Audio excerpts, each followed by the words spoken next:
Good day, everybody. Welcome to the Ammunation. My name is Craig Bragg. I'm your host. Tonight with me is my co-host, the always indefatigable Irving Twin. Good evening, everyone. How are you? Thanks for coming, guys. First, oh my God, it's happening. I'm like, oh, I'm getting comments already? That's amazing. I'm sorry. That's okay. Hey, whatever, man. Every interaction helps, I guess. I got excited with the countdown, right? I was like, oh my God. I don't know. It adds a level of professionalism. Yeah. Not that there's much professionalism. Now, let me... Especially now that you're going to be drinking on stream. This is going to be amazing. Professional. This is going to be... this could be a problem because I don't drink a lot. I don't drink often. So, we'll see. But that being said, we should talk about tonight's sponsor. Ammunation is brought to you by Bareface. True Canadian whiskey. Bareface. Look at that color. God, I fucking love it. It is nice. I went all the way to Oakville to buy myself a bottle because my store, like I have a store right near me, like 2-minute walk, but they were out of stock. They didn't have any. So I drove 20 minutes into Oakville to get a bottle. And while I was there, like the wife said, oh, you're going to the liquor store? Give me a bottle of Pink Whitney vodka. And I'm like, I've never heard of it, but apparently it's quite popular because they commented on it when I picked it up. So anyway, I picked up a bottle of Bareface. I've indulged in it. It's quite tasty. I'm not going to lie. I'm not a big whiskey drinker, but I like it. I can't drink it straight like I'm not strong enough. I have to cut it with sugary beverages. Now this is Diet Pepsi because I'm on a fast. But then calories in alcohol. So, but Irving tells me that calories burn more efficiently than other foods. So the calories are like they zero out. I don't know how true that is, but they zero out really. Vodka and whiskey have almost no sugar at the end of the distillation process. So there's about 40 calories because it is grain based in every ounce. Okay. But your liver oxidizing that alcohol to get it out of your system burns about 60 calories to do it. It's like the celery of beverages. Yeah. It has a negative total caloric, like net caloric intake. So yeah, that doesn't mean you should drink yourself into dieting. That's not how that works. Okay, guys, but wait. What if you can make alcohol from celery? You probably... Then it would be even less caloric. Super negative calories. Super negative calories. I just want to say, I'm sure you could make super negative calories. Yeah. But nope. I love it because when someone says dibs, I look and go, I also have dibs. It just ruins the whole concept of dibs. It's good. But yeah, I just wanted to thank our sponsor tonight, Bareface Whiskey. Get shit-faced. Drink Bareface. Wait, you switched to Pepsi? Yeah. I invented a drink for you, okay? I know. But club soda has no flavor, and there wasn't enough apple flavor to offset the taste of alcohol. Yeah, I should have told you to give the apple a good crush in the glass, right? Yeah, I was thinking of making an old fashioned because that uses like a simple syrup, bitters, orange, maraschino cherry. But I don't have any of those things. I don't have bitters. I don't have maraschino cherries. I don't think I even have oranges. Might have some oranges. Don't know. But anyway. See, and people don't think apple for like a twist or garnish, right? They think of the citrus stuff, right? Well, because it's easier to twist into a drink. Yeah, but the apple, it works. But yeah, give it a good little bit of crush. So really, what I want to do, get a couple of slices of Granny Smith, little sea salt on them, drizzle some caramel, throw one in the bottom of the glass, crush it, ice, whiskey, then soda, and then the other slice on the edge of the glass. A new fashion. Sounds good to me. Okay, let's see who we've got watching tonight. We've got Nope. He says first, but he's not. He's actually second. But thanks. Anyway, Nope, thanks for coming by. I don't know who Nope is.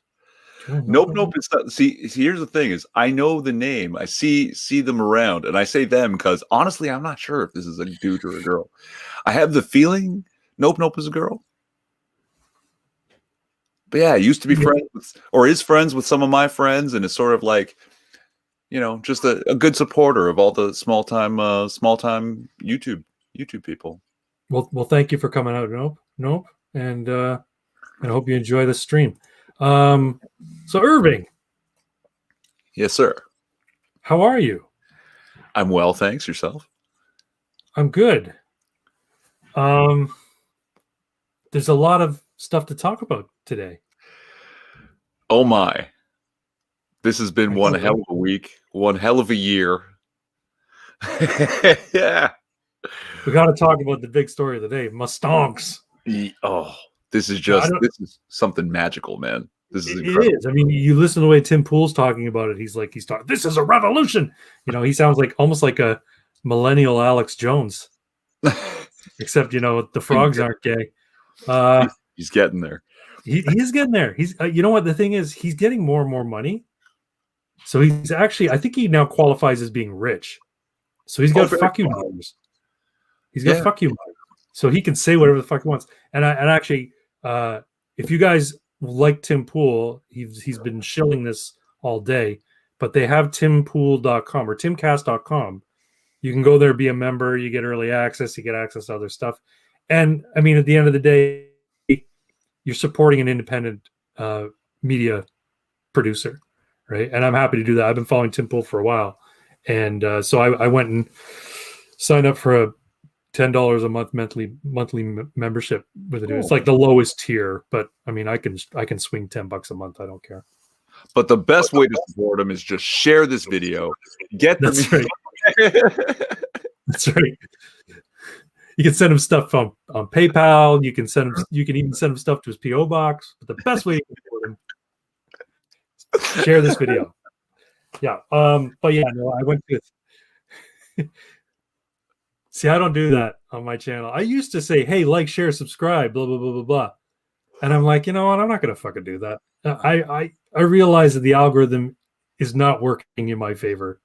And asking people to like, share, and subscribe is not going to do a whole hell of a lot. So if you like it, keep watching. There you go. Subscribe if you want. Don't subscribe. If you don't like it, leave a comment. Leave a negative comment. Dislike it. Put the thumbs down. I don't fucking care. I'm going to keep saying what I'm going to say.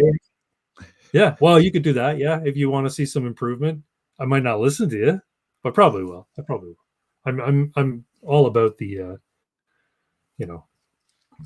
wanting to please people. I did a Miggs-Bryer test the other day. Have you ever done the Miggs-Bryer test? Myers-Briggs, yes. What did I say? I'm not even sure. It is Myers-Briggs. Miggs-Bryers or something. Briggs-Myers. Miggs. Miggs-Bryer. Yeah, why? What'd you hit? Yeah. I gotta remember. I can't remember. I think it's INFJ. Okay. I'm the mediator. Yeah, I'm the mediator. Whatever that means.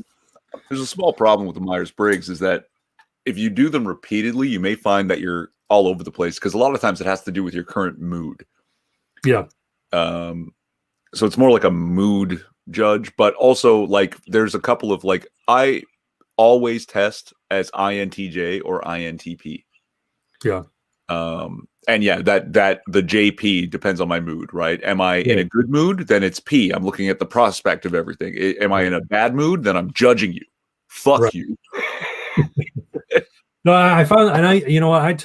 I'm sure I took it years ago when I was in it. Like it was part of being oriented into a new job at one point, and they had us all take the Myers-Briggs. I don't remember what I was then, but nothing's really changed at this point. I mean, certain attitudes have changed, so it might have changed a little bit. Anyway, that has nothing to do with my stonks. we should get back on topic. Irving, do you play the stock market? Do you have any money in stocks? I don't play the stock market. Right. I have investments, yes.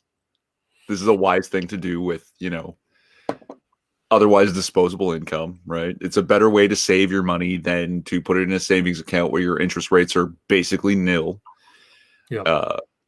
So yeah, of course. If you have an RSP, you're Right. in the stock market, right? I mean, in terms of making actual like purchases yourself for a given stock or a given Yeah, I item. do self-directed trading out of a TFSA. Yeah.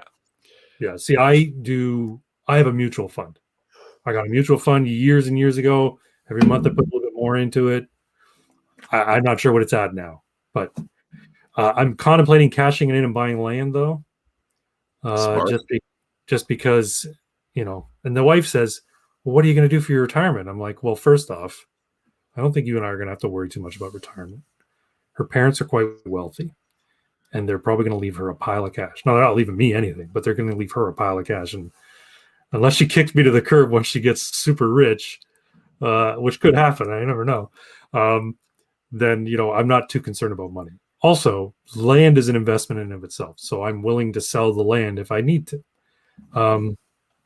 But this whole thing that's going on with the Reddit, the online, what do you call it? It's Wall Street Bets, or is that what it's called? Wall Street Bets, yeah. Wall Street Bets is the Reddit group, and they basically have gone after these short sellers like Melvin Capital and a bunch of others who basically short sell stocks to basically turn a buck. And I guess people involved in investment on Wall Street Bets know the whole short selling mechanism. And if I'm understanding it correctly, you leverage money or you leverage other stocks to get a hold of stocks, and then you bet on those stocks going down. You pay back the stocks at the lower price, and you've made a pile of money. Is that how it works? I'm not 100% sure. Yeah, pretty much. Like you pay a fee. Yeah. To sell something you don't own at today's price. Okay. With the idea that it's going to go down in the future, right? Okay. So then when the deal closes in the future, yeah, you now owe the people from whom you borrowed those shares whatever it's worth that day. I see. Okay. So you bet on it going down, and when it does go down, so you buy a stock at $25, and when it drops to pennies, you only owe them pennies. Makes sense. It's a shrewd tactic, but as I understand it, the Melvin Capital Group was short selling GameStop, among others, at 140% of available shares. So they were selling more shit. They were short selling on shares that didn't even exist. Yes, for the company.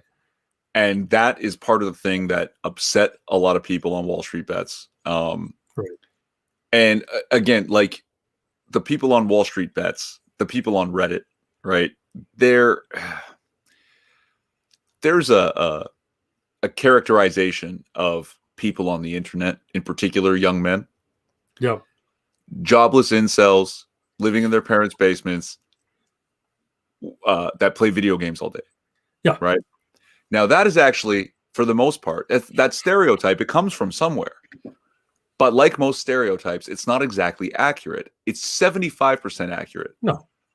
Most of those guys are techie nerd kids who grew up to be techie nerd university students who now have techie nerd jobs.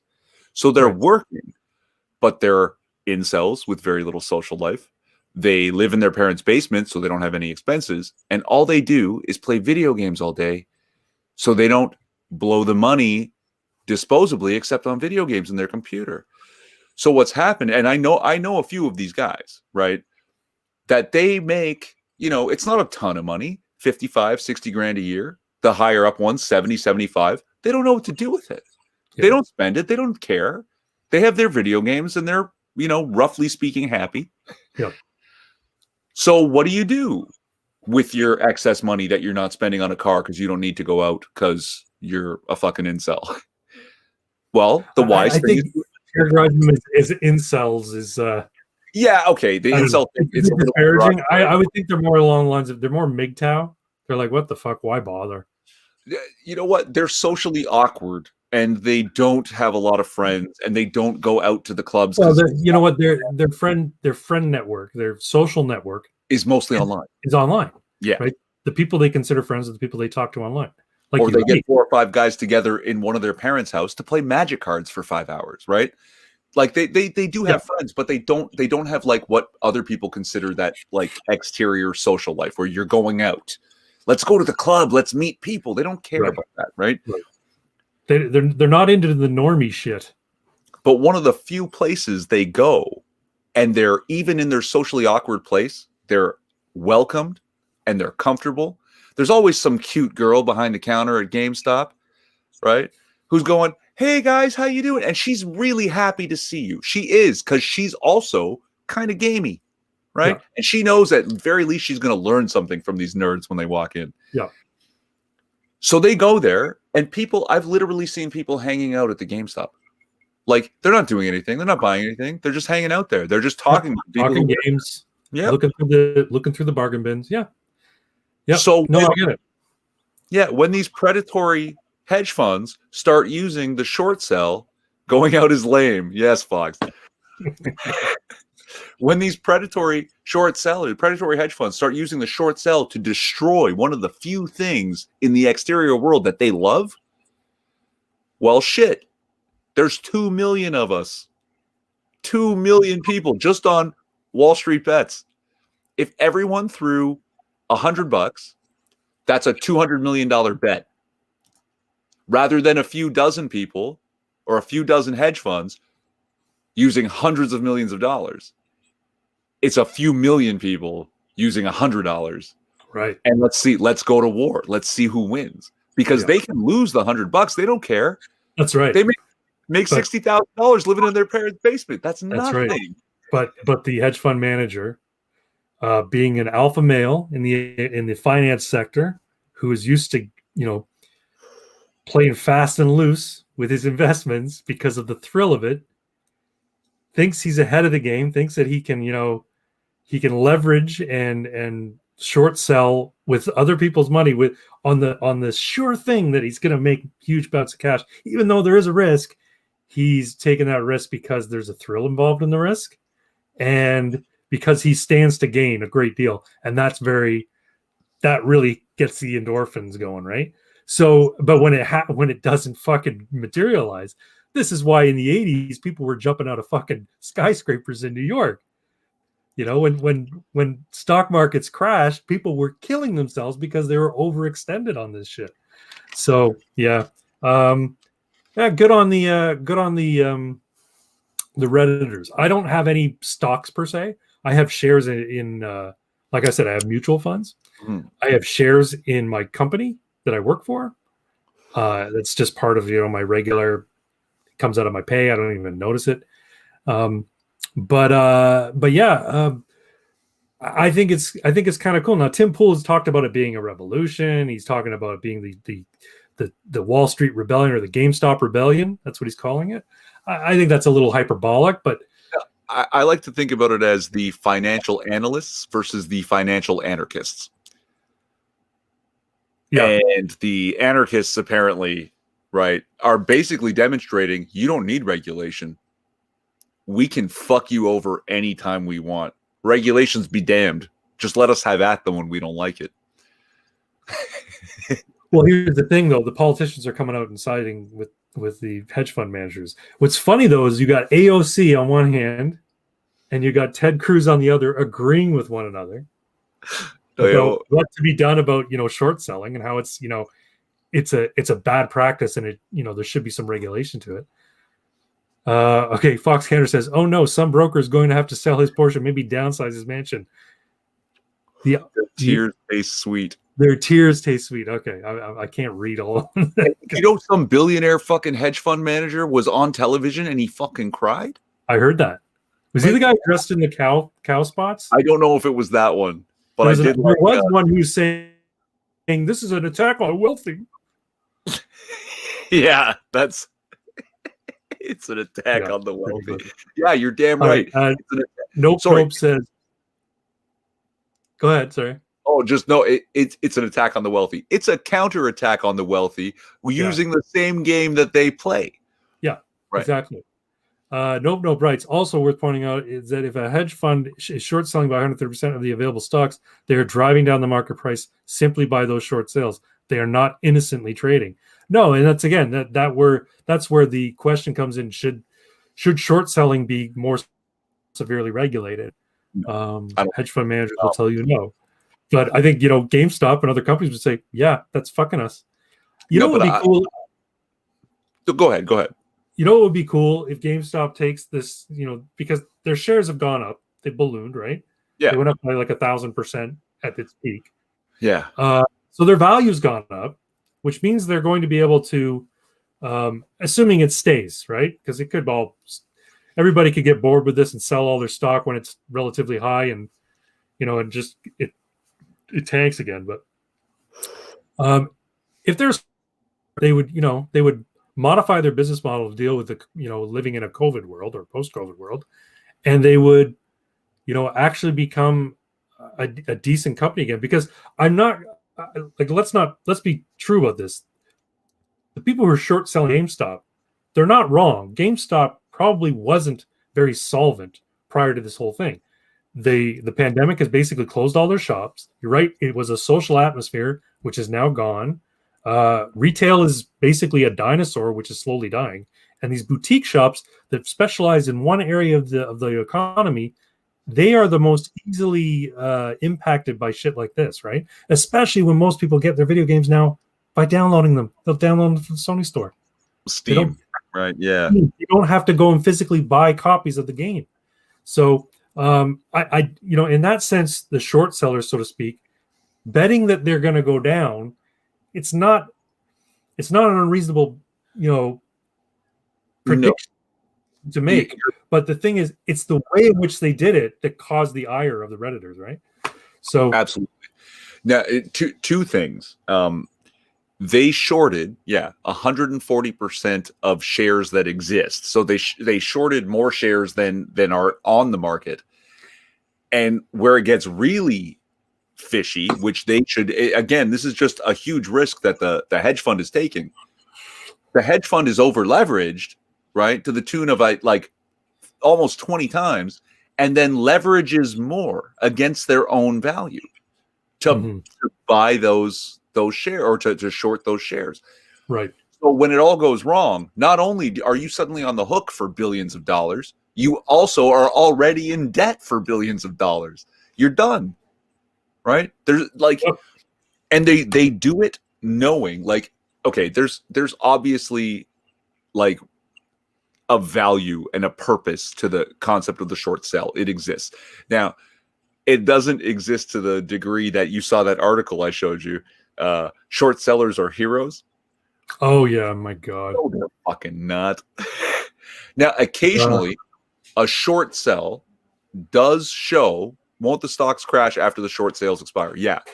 See, like, it was on its way down. It was, and it was a good bet. But the predatory nature of the bet they made, they're being punished for it. Great. It's not going to save GameStop. Right? You're absolutely right. Open, Craig. You guys, they're on their way down. But that doesn't mean that some billionaire hedge fund should make billions because some other company with which they have nothing to do is going to crash without them. But if the value of their stock goes up, is that not an argument for them to get an infusion of capital from a lender or somebody else to invest in shoring up the business, as it were, shoring up their operations so that they can survive that much longer? I mean, they could, but they would have to make major changes, right? Well, that's just it. And I'm saying they should use it as an opportunity. If they can say, look, our value of our stock is at this, and it's been steadily growing or maintaining its value because of these awesome heroes on Reddit, and we think they actually believe in our company, and we believe in our company, and here's what we want to do. We need some money. Loan us some money so we can do what we need to do. I don't know. I don't know how lenders look at valuation in terms of determining how much capital they're going to release to a company, but I think it's it put a little bit of wind in the sails of an otherwise ship that's dead at sea. You know what I'm saying? Let's look at some more of these comments. It's not a revolution. It's just a giant middle finger with their stimulus checks. Yeah, I heard that too. A lot of people got their $600 stimulus checks. They're like, hey, man, this is like this money. It's gravy. Let's fuck these guys. And and you know what? I bet you there is a contingent of disaffected Trump supporters, because it's the kind of shit that, Anonymous would do. The Trump army on 4chan and the Trump supporters on Reddit. It's not, it's not unlike them to do shit like this. I remember back in the day when they were trolling Scientology. It's the same kind of shit. So, and then Greater Ajax also shared the video. Let me see if I can pull it up. I can't pull it up. You ask me what they need to do. There's a GameStop in every locality. Yep. Tournaments. Yeah, that's something that other people have mentioned too. People go to tournaments, do events at the actual stores, right? Yeah, sponsor conventions, do a GameStop convention. You know what I mean? Like, and get gamers, build the gaming community, make the gaming community care.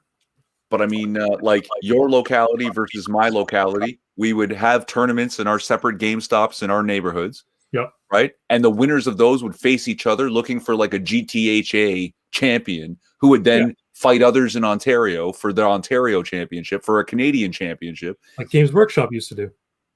Yep. Games Workshop basically built their model off of encouraging their customers to stay engaged by coming into their stores every week. I mean, GameStop can follow that model. You're absolutely right. But it was never as popular as the concept of video games in general. Oh, no, I know. I realize that. Yeah. But I'm just saying, like, they realize they're in a niche market. I mean, people shit on Games Workshop all the time because of, all their different business practices. But the fact is, they had a model that worked, and they kept it going for, 30-odd years, at least? Still going now. There's not a lot of Games Workshop stores anymore, but they're still selling models. Anyway, I want to look at this video if that's okay with you guys. So I'm going to share it.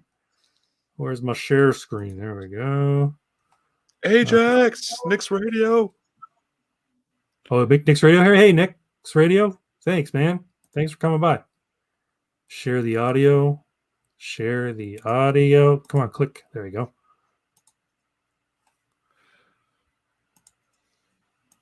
Not only see the emotion on your face, but hear it in your voice when you talk about this, Lee. Why?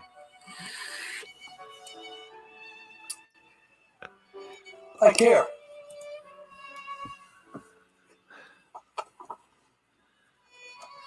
That's it.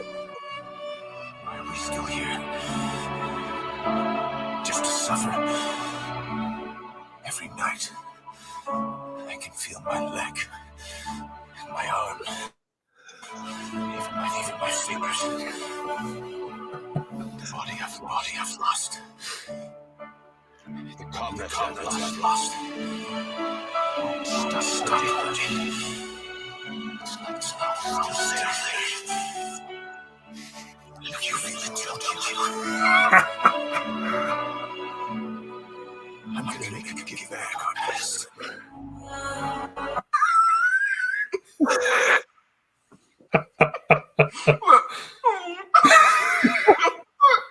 get what you fucking deserve!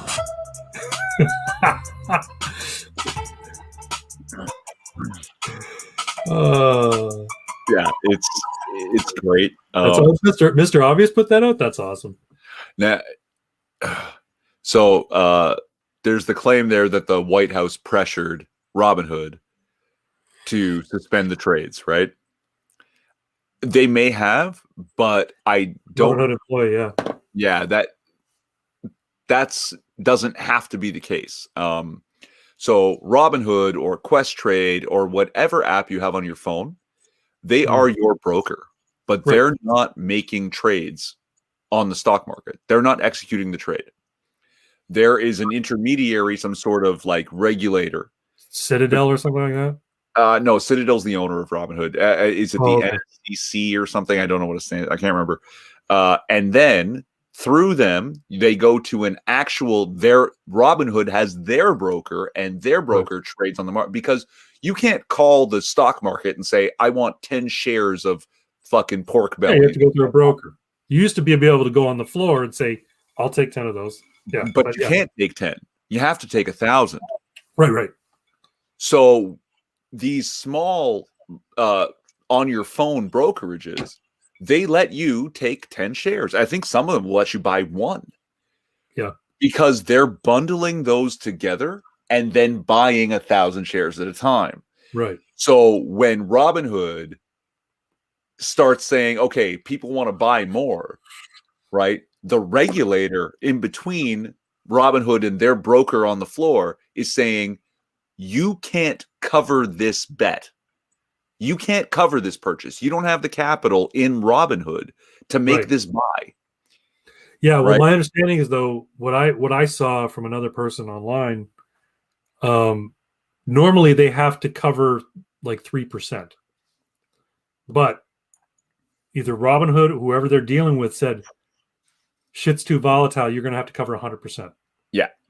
And that's why they're like, we can't afford any buying right now. We're not solvent enough to do it.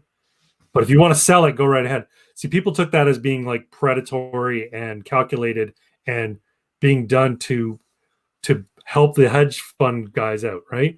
And it very well may have been, but like there may have been that ulterior motive as well. Sure. But when the people that they have to work with says, we're not going to give you anything until you come up with 100% of the value, is basically collateral, right? Before we sell you anymore.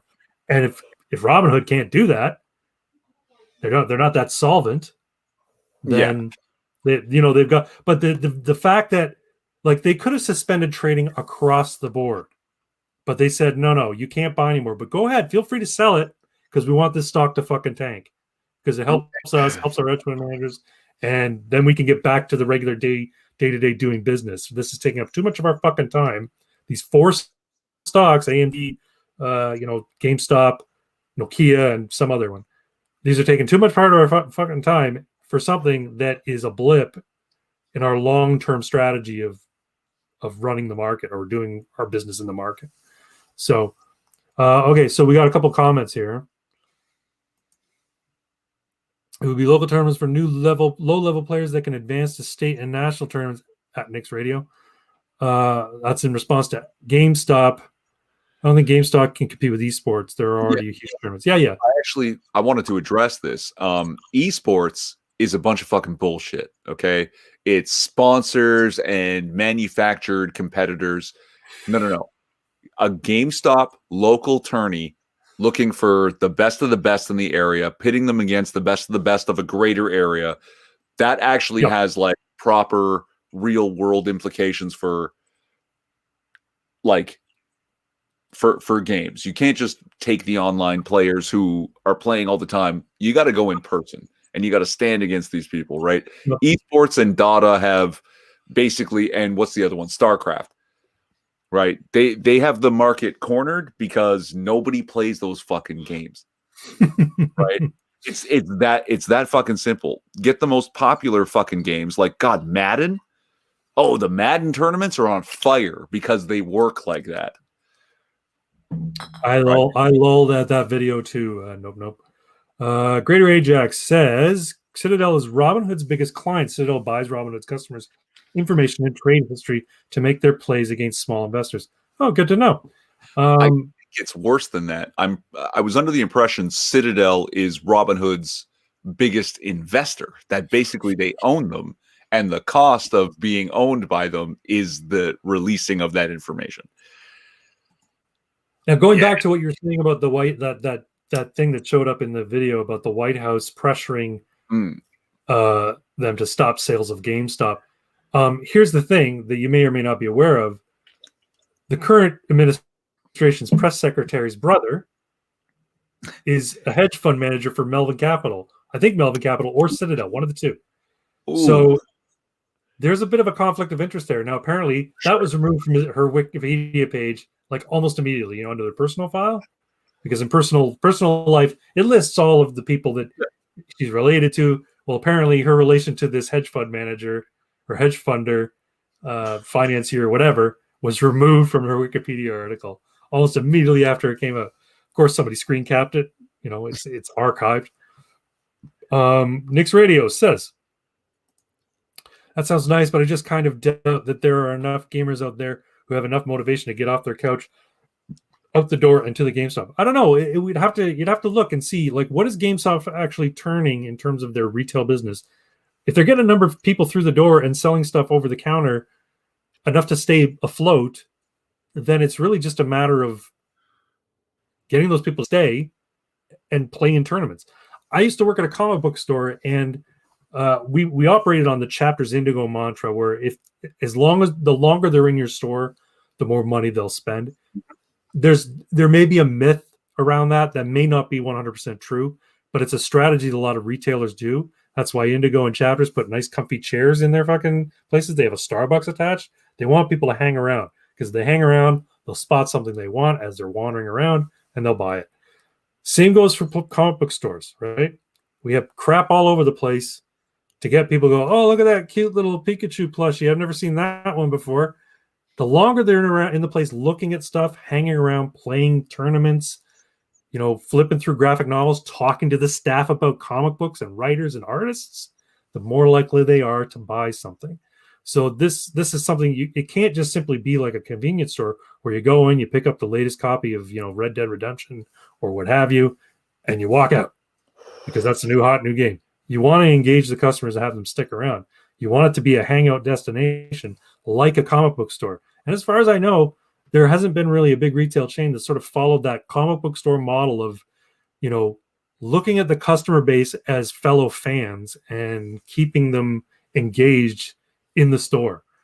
It's a strategy. It's something that has to be worked on.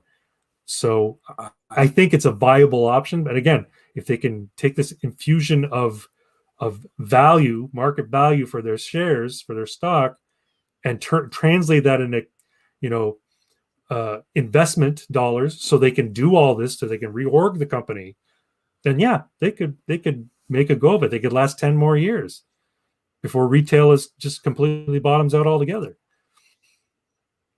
Anyway, what about Dogecoin? Dogecoin.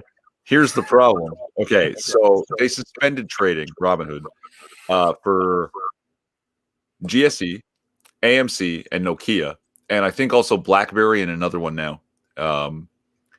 But also now, because people have been talking about let's make a run on Dogecoin, right? They suspended that before they could make a run on it. It went from like under 2 cents to like 8 cents. See, now Tim Pool would say that Dogecoin is a distraction, that the real battle is the GameStop rebellion, and that they put all that emphasis behind Dogecoin to get people off the GameStop pile, right? No. They found their power, and they've been just talking about what should we make a run on next. Which the next one? Well, sorry? Why Dogecoin? Because it's memey? I don't know. Yeah, it's memey. It's a cryptocurrency. Elon Musk. Is it a relatively cheap cryptocurrency? Very. 2 cents. Oh, right. Maybe. 2 cents a unit. Right. It went from slightly less than 2 cents, I think, to like 8 cents in a day. 2 to 7, give or take. Cryptocurrency, if I'm not mistaken, cryptocurrencies take a while to gain steam, right? They take a while to build up. They're not like a regular share. Well, remember, $1 used to get you like 50 Bitcoins. And now each Bitcoin is worth like, what is it right today? 40,000 something, 30,000 something. Yeah, it's insane. Yeah. But Elon Musk tweeting the Doge sandstorm coming over the city, going, it's inevitable. Right? Like, yeah, no, they're Speaking of this shit, let's share some of these memes that you've been sending me in these images. But as you move into that, you mentioned this last week: the grasshoppers versus the ants in A Bug's Life.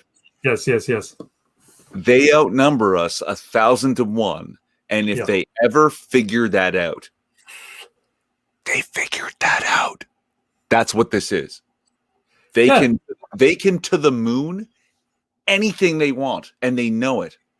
So anything they suggest, let's to the moon, Dogecoin, they're shutting it down. Yeah. But Tim Pool had a good point. So they shut it down. They'll just move on to another one. There's tens of thousands of companies trading on the stock exchange. They can move to another one that these hedge funders are short selling. These short sellers are preying upon. And the fact is, maybe the end result of it is either they become really smart, shrewd about how they short sell, they start short selling with a little bit more integrity, or they stop short selling altogether because it's just too risky. Geez, it sounds like you just found a way to let the market regulate itself, Craig. Yeah, well, I think that what you're talking about is the absolute best outcome, is that the information is available to everyone, right? No one's stopping hedge fund managers from watching r/Wall Street Bets. So when they go, let's moon this, maybe we're going to not we're not going to short sell that one. Maybe if we short sell something, we won't short sell 140% of what exists by leveraging ourselves 20 times. Maybe we'll do because short selling has a place. It does do something, right? And can we start with the link to that article about short sellers are heroes? I need to find it. See, unfortunately, I just did you send me? It's in the chat that we were having. It's in. I spammed the shit out of it with all these memes and links and shit so that we would have them right there, and now we lost them. Fucking boomerang. But you do have a link to the actual article. Yeah. Oh, here. Let's see if I can find it here. Because I see a lot of images. Yeah, it's you called it a hot take, so that would be right above that. But long story short, the author of the article is trying to say that short sellers are good, and it's like, okay, no, short selling is a function. Good or bad comes into play with the intent and the outcome and all that. Like you've got to weigh those things. Short selling has on occasion exposed companies that were fudging numbers, exposed companies that were doing illegal acts to make more profits, right? And it's possible that the short sell has a good function of showing that this stock is overvalued. Right. But that's not why they do it. No, they do it to it's a wager. They're trying to make money. I get it. Yeah. And now the real problem with the short sell is that if a stock looks volatile or vulnerable, short selling on a large scale will change the sentiment, and it becomes a self-fulfilling prophecy.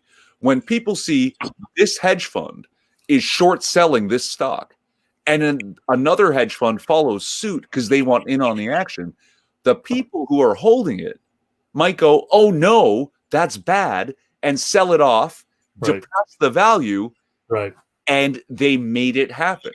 So what you're saying is short selling should be rare and kind of organic in how it happens, as opposed to people, doing it and betting on human nature to, panic sell, right? But now there's defense against it, right? Yeah, exactly. Okay, so here we have the article. Let me populist. Like what the fuck are you talking about? Populist GameStop. Ignore the populist GameStop hype. Short sellers are heroes. Back around 2007, investor John Paulson began to feel skeptical about the viability of mortgage securities, though demand for them was much greater than supply. Well, he's telling the story of the Big Short, right? And in this case, it was true. If it had gone on longer without the short sell, right, the credit default swap or whatever it's called from the movie, then it could have been worse. The thing is, nobody would have profited billions of dollars on it. Right, but the whole mortgage crisis, the whole mortgage security crisis, and the default swaps, that was brought about by government policy. A government policy, and Fannie Mae and Freddie Mac, whereby they basically said, banks, you cannot turn down requests for mortgages, no matter how badly these people, those people's credit are. And they so people can see that writing on the wall saying these mortgages are going to go, these people are going to be underwater. Right. And so they bet on that. But the issue is that the government primed that thing to happen. So in that sense, these people who shorted the mortgage securities, I get it. They were shitty people, but they were basically taking advantage of shitty policy by the government in order to get rich. And you're right. It fucked everybody and it fucked the entire system. But they're playing a game that has been established as being part of the rules system.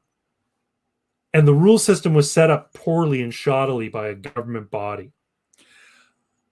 Yeah, like it wasn't, oh, you have to give the loan to anyone. They created a situation in which it was profitable for the bank and for the private. Yeah, they didn't say you can't. You're right. Yeah. If I'm remembering correctly, they didn't say you cannot turn down a loan. They basically said we're going to guarantee these loans. So basically, give it to people with 5% down as opposed to 10 or 20. Or give nothing. It to people with nothing down. This is now an option to you. Don't worry, we got your back, kind of thing. So it's almost like the guaranteed student loan, right? Yeah. Government's going to back the student loan.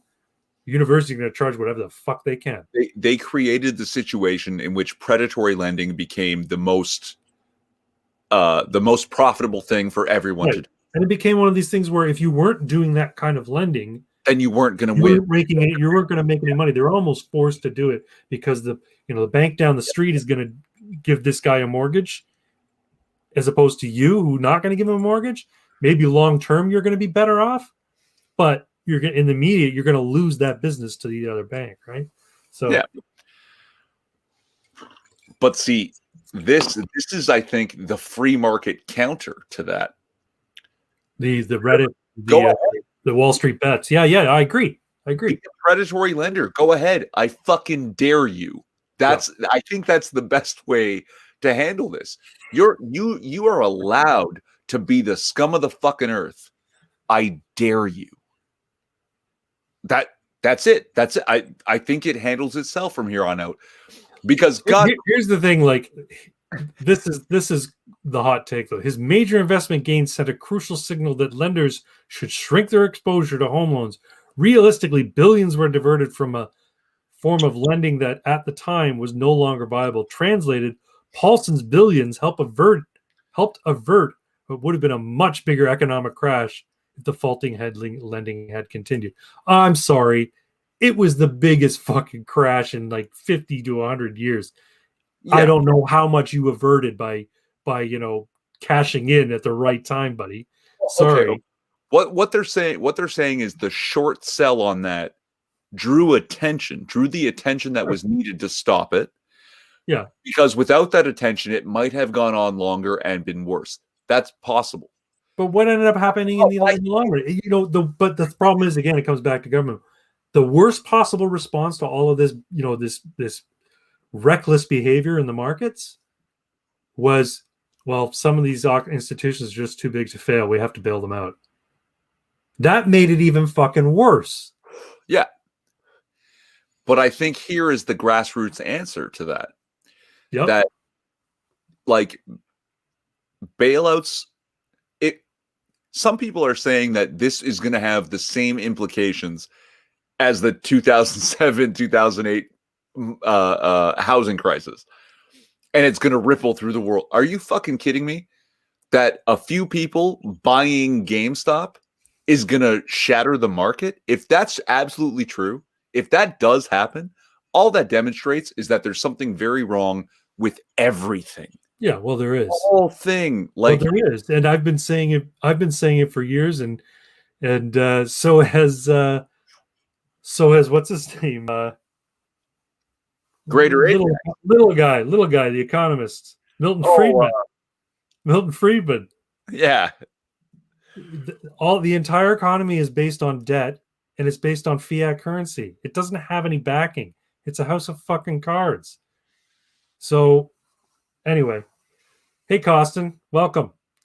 Let's move on to some of the memes, because I'm not going to read this whole article. No, yeah, no. I just so this is when you that that they don't do it because they're heroes. They do it to make a lot of money while crushing smaller companies that they are going to think they're going to get away with it. And financial analysts versus financial anarchists. Suddenly, you have a very tenuous, very dangerous balance without regulation.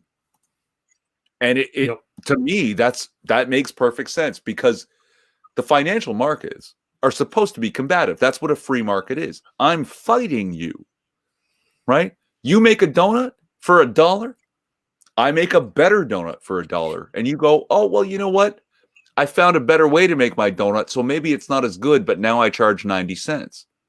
And I say, okay, my donut is slightly better, and I can bring my price down to 95. We're fighting. We're in competition.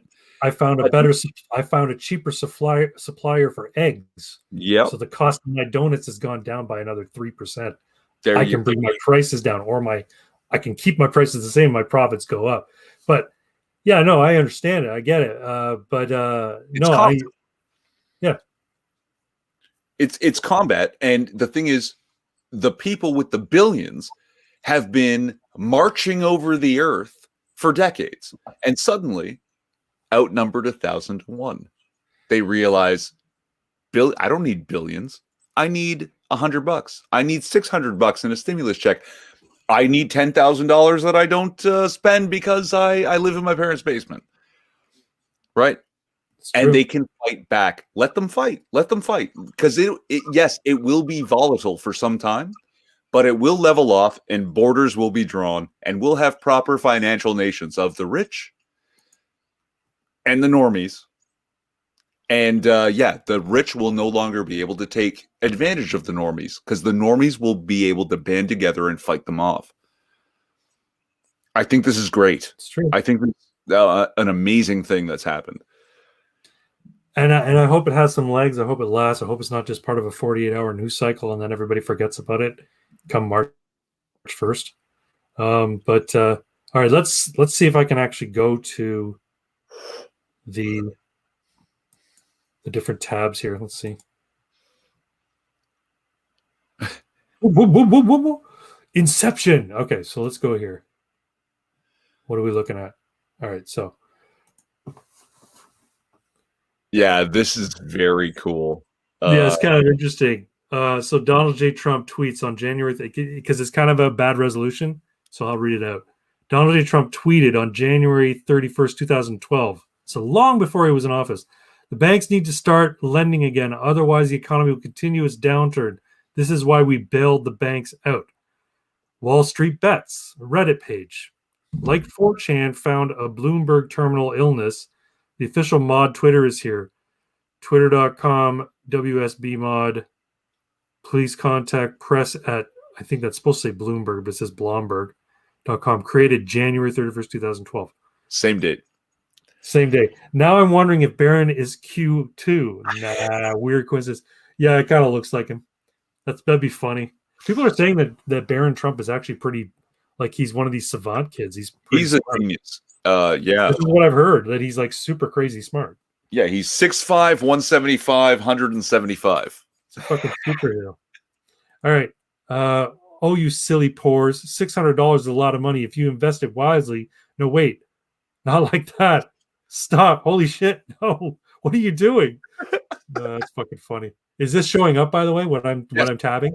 Okay, cool. Yeah, I've got it on screen. Oh, you're laughing at the hedge fund that got juked by Reddit? Well, they're bankrupt now. Are you laughing now? Is it funny now that a bunch of MBAs are out of a job? Can you laugh knowing they're explaining to their investors that they were outmaneuvered by potato in my ass? Potato _ my _ ass. I'm guessing that's a Reddit user. Is that a real Reddit user? Yes. And he's apparently a millionaire now, right?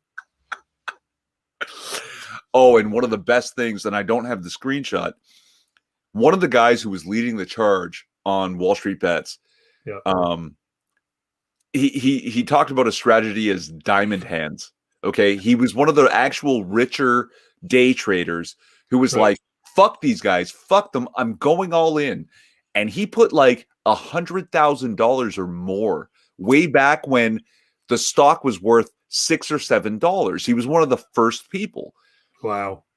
He made, in the 3 or 4 weeks over which this was happening, $33 million. And when Robinhood suspended the trading at 470, Yeah. the stock dropped to 193. So his $33 million turned into like 19 million. He posted the screenshot of what happened yesterday to today. Yep. $14 million loss, and said, "Don't care, holding." And that's your thumbnail. Itzelde, sell the stock. No. Fucking awesome. Donald Trump Jr., presidential candidate for 2024, I'm betting. Maybe not. Hedge funders should really just learn to code or to install solar panels. Am I doing this right? I'm told those are the rules. Hashtag Wall Street Bets, at Stool Presidente. That's funny. No, learn to code ended up being banned, right? Yeah. You can get fucking banned for saying learn to code. But hey, yo, you don't cry on CNN. Go learn to code. Yeah, exactly. CNN business. Oh, fuck. CNN should just become fucking Babylon Bee. They should change their logo to yellow because they are the epitome of yellow journalism at this point. Yeah, no, they're business. White supremacist internet gamers buy GameStop stocks to purposefully bankrupt Jewish hedge fund on International Holocaust Remembrance Day. Oh my fuck! I'm pretty sure they took this down. I hope so. What I love about this, though, is that to make this true, they have to claim, or they have to at least imply, that Jews run the financial market. Jews are just very successful people who are hard workers. Sure, they are, but also they run the financial markets. Yeah, they run Hollywood.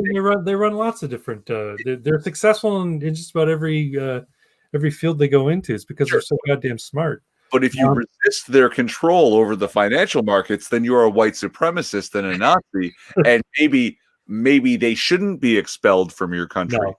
Here's the thing. In order for this to be true, they had to go and find a hedge fund that was run by a Jewish person, a Jewish hedge fund, right? That was like specifically Jewish. And they had to find somebody on Reddit who was an avowed white supremacist who was also involved in the GameStop buying. And which I'm sure they probably could have if they really worked that hard. But I honestly don't think CNN business works that hard at anything they fucking do. Or CNN, I should say. Maybe CNN business actually works. I don't know. And see, here's something. Meme. Sorry, you have something to say. No, I mean, just as we go through, like, I'd like to bring real stuff into the memes as well.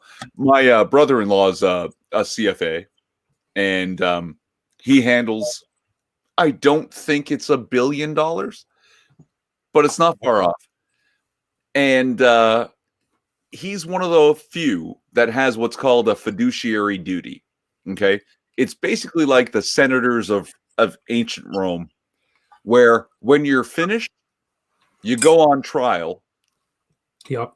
Right. Whether or not you've been accused of a crime, you're now being tried to determine whether or not what you did was in the good of the people. Right. Well, he has to do it in terms of his clients, then, right? Yes, that he has to justify every move he ever makes as only ever in the best interest of his clients making money. Right. So it's different from the hedge fund. Right. And what he's told me is that he does not short sell because short sell puts the money at risk. He doesn't ever put his client's money at risk. He avoids it at all costs. Yeah, and short selling is a gamble, right? It's like gambling. So everything's a gamble. Everything in the stock market is a gamble. The same way that farming is a gamble. Right. No, in the ground, I put manure on the soil, and I gamble that rain is coming. Right, but you are not but you're gambling with, predictable things, right? That your knowledge of farming, your knowledge of weather patterns, your knowledge of season, planting periods and stuff like that, your knowledge of the process will prevail because you have, will help you prevail in that endeavor. Hedge fund managers and hedge funders, I mean, think about what hedging means, right? You're hedging your bets, right? Hedge fund managers, they are betting that people are going to behave a certain way, Mm-hmm. and investors are going to behave a certain way, and that's risky, right? Seasons are pretty predictable, weather's pretty predictable. Sure, but the drought being the fault of No, but again, droughts are relatively rare, right? sure, Just like monsoons are relatively rare, hail is relatively rare, but people you can't really predict. You can to a degree, but you can't really predict what's going to happen. Hence, what happened with Wall Street bets. yeah, They didn't count on it, and now they have to accommodate that into every one of their maneuvers, every one of their risks that they take, every one of their bets they make. So, which is going to be very, very difficult for them because they don't know what they're going to do. And like I said, they could join Wall Street bets, and they could try and get an inside scoop on what's going to happen. But you're right. The only thing that's going to do is make them be a little bit more cautious about everything they're doing. But 2007, 2008, 2009, my dad's business saw the same steady growth we always saw. And my brother-in-law didn't do the normal 7 to 8, sometimes as high as 15% growth. Right. But he saw 3 to 5% growth over those years because of the way he cares for their money and makes it like does the smartest long-term thing, right, without putting their money at the least possible risk. Right. No, so you could be a CFA that specializes in taking risks for your clients because they want a big payout quickly, right? But they have to. But they're taking that risk themselves, and they know it before they go in. You don't go like you have to divulge that that's how you're going to run things, and they have to be okay with it. But anyway, I want to move on to the next meme because we're on an hour now, and I think we should maybe move on to another segment at some point. Okay, so people working at Robinhood coming forward to share that their founder received calls from the White House about shutting down GameStop and meme stocks. Is that what they're calling them now? Meme stocks? Biden has done more for billionaire hedge funds than providing us with our survival checks. Well, again, this is rumor. This is Twitter rumor. We don't know that it's true, but it wouldn't surprise me. They are, the elite, and they all stick together. Elizabeth Warren, who basically made her name as being, this watchdog of the stock market and financial sector, and then eventually turned to politics. She's come out in the side of the hedge fund managers. She's rich. What's that? She's rich now. Well, exactly. Tim Pool had a good analysis. She's Hillary Clinton wearing a Bernie Sanders mask. It's not a bad description. It's true. Okay. George Soros has added to his losing bets against the stock market. Now, this was a thing that I brought up to you before we went live, that they tried this before, and Donald Trump was the antidote. George Soros tried to destabilize the markets, but investor confidence was so high because of Donald Trump being inaugurated that it didn't work. Yep. Right. And I've got a couple of these images that he tried it again and again and ended up losing like a total of almost $4 billion over the first year of Donald Trump's presidency. And they didn't know what was happening. Now the Redditors are fully aware of how this works. And they're like, that's how he made his millions, though, right? He did that all over Europe. That's why he's he's a Hungarian national. He's persona non grata in Hungary. If he sets foot in Hungary, he's getting arrested because he basically short-sold entire economies. Yeah, but I'm not sure how it works. He would do the same thing that these guys are doing with GameStop. He would do it on a currency trading level. Yeah, the Forex thing. It's weird. Yeah. It's hard, but he does it. And then what's worse is the same way I was talking about that short selling can change the sentiment about a share. Yeah.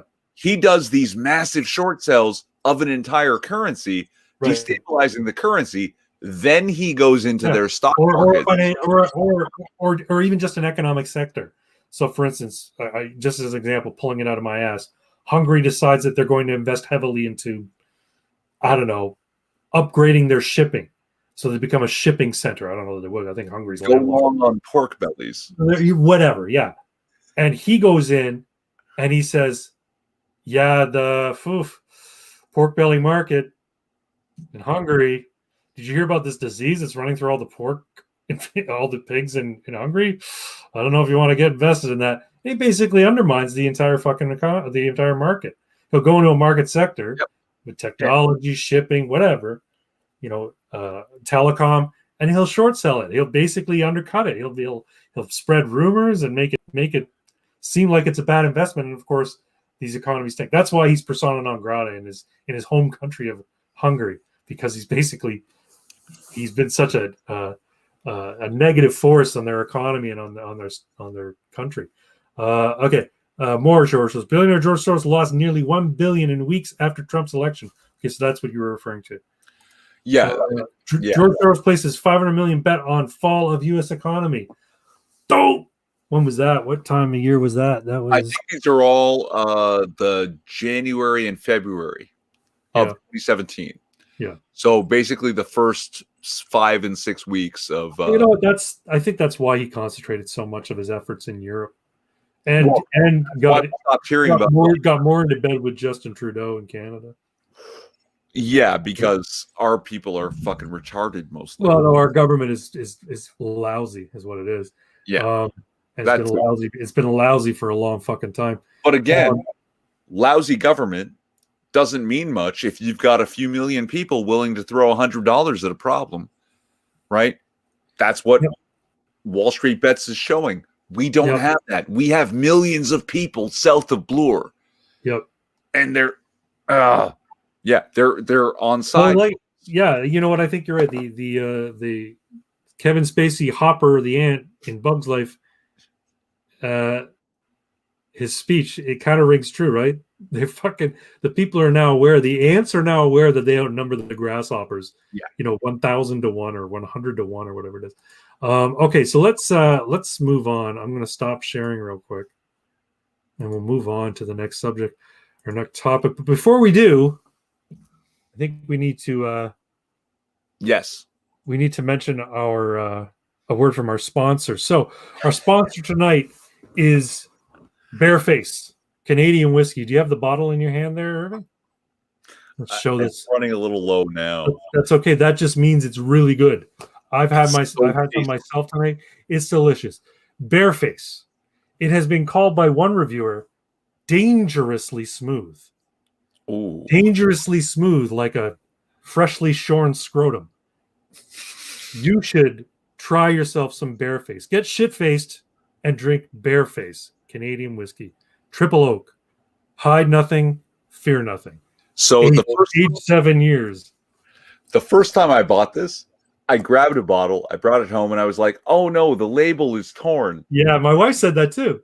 It's not. It's part of the These design. are cuts in the glass. It's actually etched in, and they stylize that label. That the last cut cuts the label. It's fucking beautiful. It's such a cool bottle. Nice design. It's a good looking bottle. It's a nice design. It's got a nice cork top. It's got Bareface in the top of the cork cap. It's a good looking bottle. Yeah. Is that wood too? It is wood, isn't it? Or is it plastic made to look like wood? Yeah, no, it's wood. You can get it at your local LCBO for $39.95. I had to go all the way into Oakville to get it, but it was worth the drive to get it. I'm telling you. So wait. I had a new LCBO open up just around the corner from me. I used to go out to Crossroads. No one knows what that means unless you live in Toronto. But the new one opened. I walked in there. I was like, "Oh, you guys don't have Bareface. I'm going to buy this bottle." But Barefaced whiskey. I drink it. They got a couple of bottles, like 3 were on the shelf next time I came in. I grabbed one, brought it up, and said, I know you guys are trying this out, but I drink this. I can guarantee you 1 bottle a week out the door. Every time I walk in there now, the shelf is a little bit deeper, a little bit wider with Bareface. And if someone is looking at whiskey, I grab my bottle and look at them and say, try it. You won't be disappointed. And I walk away. And now there's so much Bareface. There's always Bareface on the shelf. Oh, it's so you're helping boost the sales, and so am I tonight, even though Bareface did not at all ask me to sponsor. No, yeah, we're not actually an official sponsor. It's for shits and giggles. Okay, so there's a few comments that I should touch on. If we're going back a little bit, but yeah. Greater Ajax says, mortgage-backed securities are in a worse position than they were back in 2006. We are in for a royal ass pounding of epic proportions. Yeah, well, China's buying it all up, so most of Canada, the United States, is going to be owned by China. Nick's Radio says JQ fanatics tend to talk about Jews like they're Cylons, though. JQ, I'm not sure what JQ. I think he means like QAnon. Question. Yeah, Jewish question. Oh, the Jewish. Yeah. Question. Okay. We had this problem with Greg Wycliffe. He was like the JQ. I don't know if you're not JQ people. Yeah, man. the third rail he did not want to get in touch with. I don't follow any of that stuff. So anyway,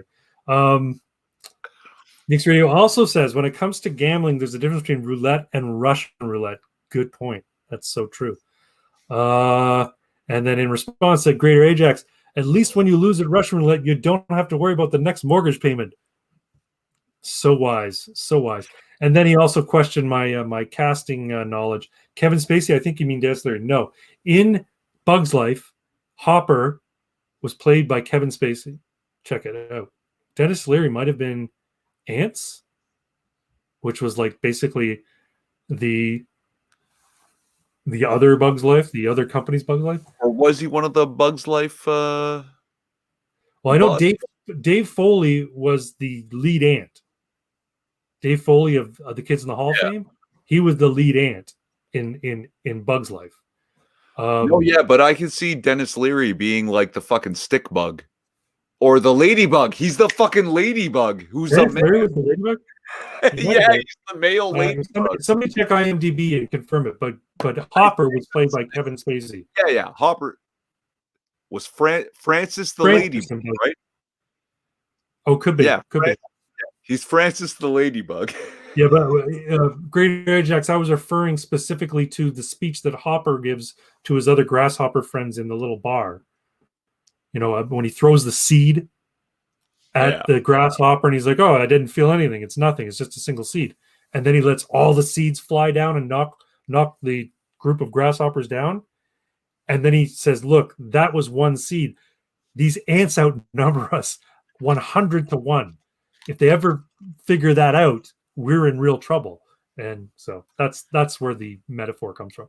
And it plays bigger in real life, right? A few dozen people using hundreds of millions or $1 billion versus millions of people. It's 1,000 to 1 at least. Yeah. And now that they know it, let the financial analysts fight the financial anarchists. Let them do it. Let them have at each other. And you know what? They can be retarded a lot longer than they can be solvent. Yes. All right. So I want to move on to a new topic, if that's all right with everybody. Let's talk about Dr. Tamangala. In case you folks don't know, Dr. Tam is our province-wide or country-wide? Yeah, she's the lead doctor in the Ministry of Health in Canada. She's the one she's our Dr. Fauci, and she's basically telling everyone, here's what we should be doing with regards to COVID. Anyway, I'm going to share a tweet by Mariek Walsh. Give me a moment here while this boomer learns again to share.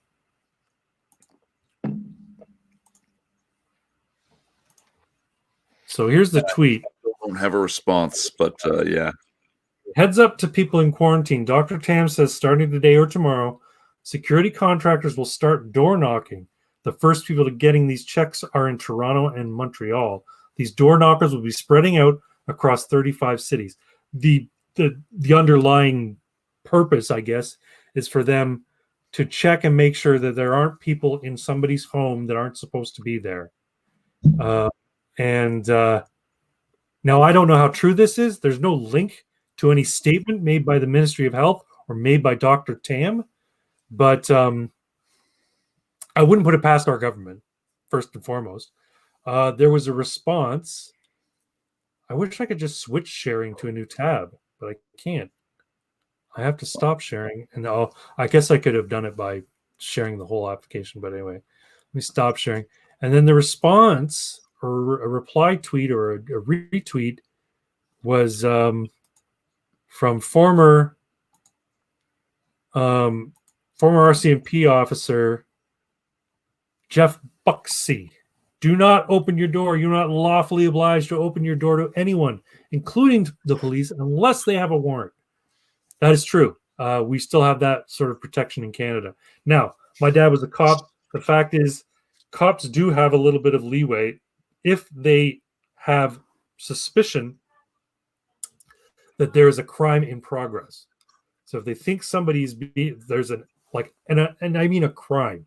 It can't simply be that, a summary conviction. It has to be an actual crime. Somebody's being assaulted. There's drugs being manufactured because they can smell your meth lab going off. Then they have the license to actually enter your home without a warrant in the effort to stop a crime that's in question. Primarily it's for domestic violence cases where they can hear that there's a row going on inside.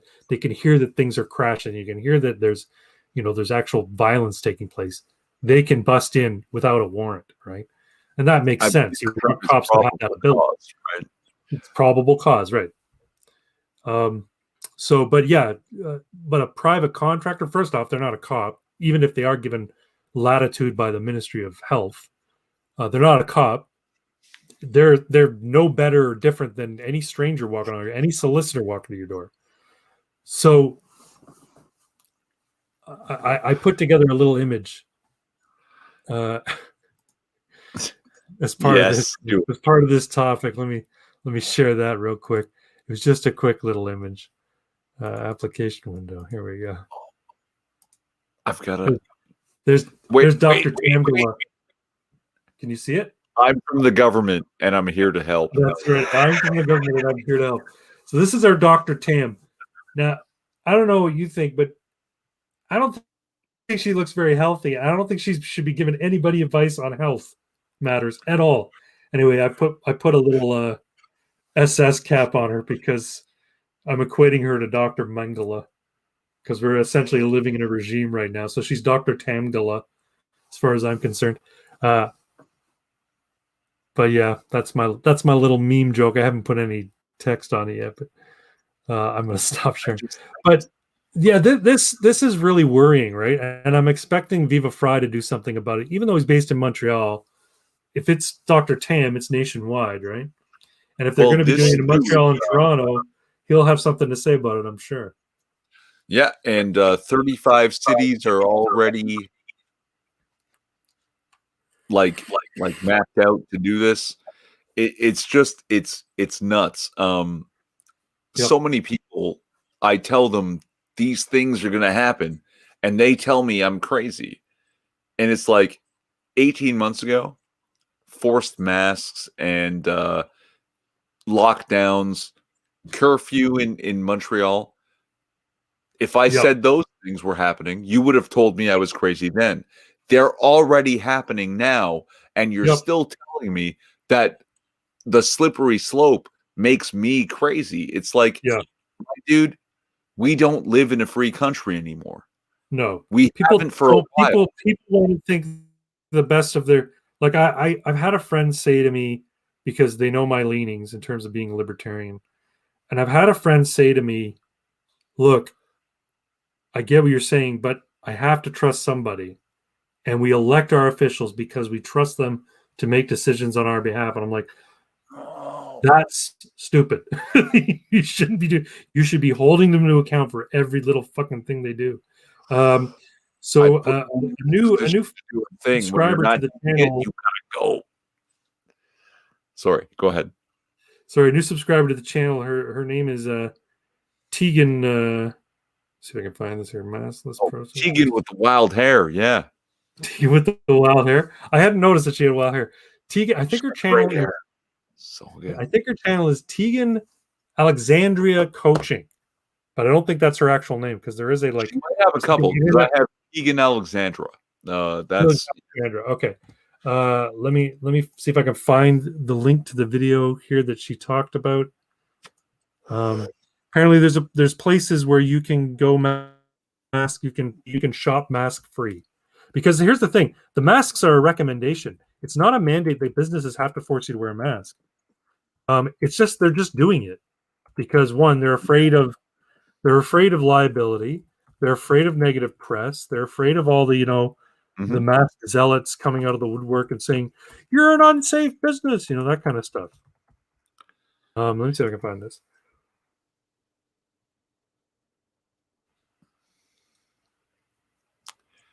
I just noticed your beard is so much neater than mine. I cleaned myself up tonight. I even put on a collared shirt. I put on my Tragically Hip shirt. It's all good. I love the Tragedy Hip, the best. There we go. All right, so now it should be in my history because I opened it up on my phone. There we go. I'm going to share this, even though because this will be considered fair use. I haven't seen this yet. I hope she so. sent me a link to it. But I'm going to share it anyway. So let's watch this. I think we're going to get some good information out of it, or at least some entertainment out of it.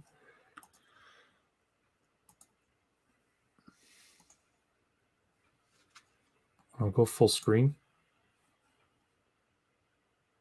Censorship. Warning. Censorship. Well, the shopping spree might be coming to an end, folks. I see the police here. I mean, it's, not surprising that it's about only 100 meters away to police headquarters. And I guess they're having a powwow, going to find out what the strategy is. So we're just going to stay here outside Shoppers Drug Mart and find out how the maskless shoppers are going to be treated. Mr. Menzies. Yes, sir. I'm very shy. Can you buy me condoms? Please, I scare easy. The first stop on our take off your mask, take back your freedom shopping spree. So we're getting a few people to go in there, about 20, 30 people. We don't want to go over their capacity limits like crazy, but we want to show that you can shop mask free. So, wow. So your idea is to go into individual stores? All the essential stores with all these wonderful people. We're going to go in as calmly and as sweetly as possible, and everyone's going to buy something like a normal human being. They're going to claim their exemption, and we're going to show that you can shop mask-free in Toronto. You can live mask-free in Toronto. We don't need these restrictions. Our businesses can be open, and all this can stop. This is normal. Look, what you're seeing right here is normal. What they're trying to do to us is not normal. It's not a new normal. It's not going to be the new normal. Chris, are you expecting to get arrested today? Definitely not. What did they arrest me for? Shopping? Shopping masks? We saw somebody arrested for standing on his corner. We're not congregating. We're not on city property. We're marching through the streets, which is perfectly legal, and we're shopping, which is also perfectly legal. Okay. We're not breaking any laws. We're adhering to all the laws. Everyone here can claim their medical exemption and shop without their mask. Are we getting shut down? Store. Everyone's peaceful. Everyone's shopping. We're not trespassing. It's perfect. Did we get shut down?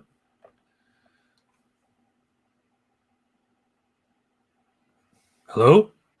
I've got you. Are we shut down? Let me see. Rebel's tight. Rebel can be very tight. No shit, eh? Well, I paused it because are we getting shut down? I hope we didn't. Okay, we still got... Dude, there's like 6 people watching. I don't think anything's getting shut down. No, they're still hearing us. That's pause though. I paused it. Could you Still up? hear We're the, still up. Okay. Yeah, we're still up. did you hear the video when I was playing it? We can. Yeah. I messaged. You're very wary of this sort of stuff. I'm not. Rebel hit me with a fucking copyright infringement, and I begged them to release it. They did. But yeah, no, they could, I guess, essentially shut it down. But the thing is, you'd think they'd want exposure, right? Yeah, but I mean, and it is considered fair use because we're doing commentary on it. We're not just playing it.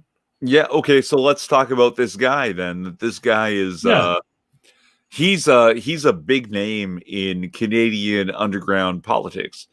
Do you know what his name is? I don't know his name, but I've seen his face. I've heard his talking points, and he's very good at this. He's basically like the grassroots Menzies. Cool. Right? Yeah.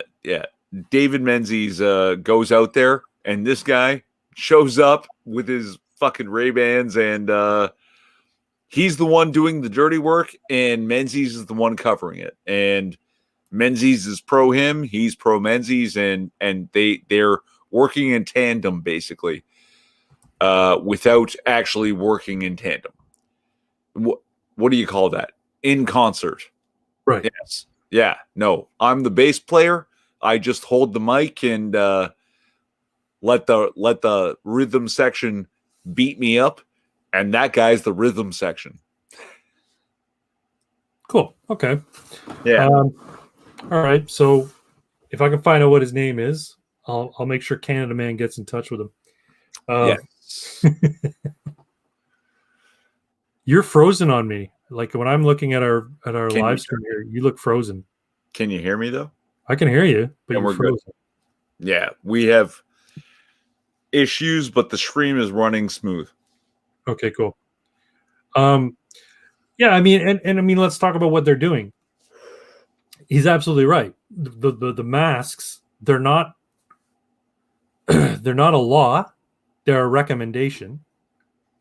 Businesses are abiding by the recommendations again because they want to be seen as being responsible business owners, right? Plus, there's just so much tendency for shaming and virtue signaling now in today's world that I don't blame them at all for saying, let's just make everybody wear a mask. Now, I haven't tried it yet. I'm very tempted to go to a store and say, and just not wear a mask. And when somebody says, sir, you have to wear a mask, I'll say, I'm sorry, I can't. It's, I have a health condition. And hopefully they just say, oh, okay, never mind then. And let me go about my business and shop. I have no doubt that somebody's going to give me shit.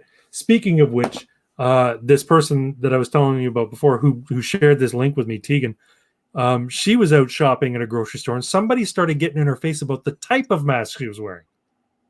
Are you kidding me? I don't know what she was wearing, whether it was like a face shield or she was wearing like a gaiter or what. But this guy started getting in her face about the type of mask she was wearing.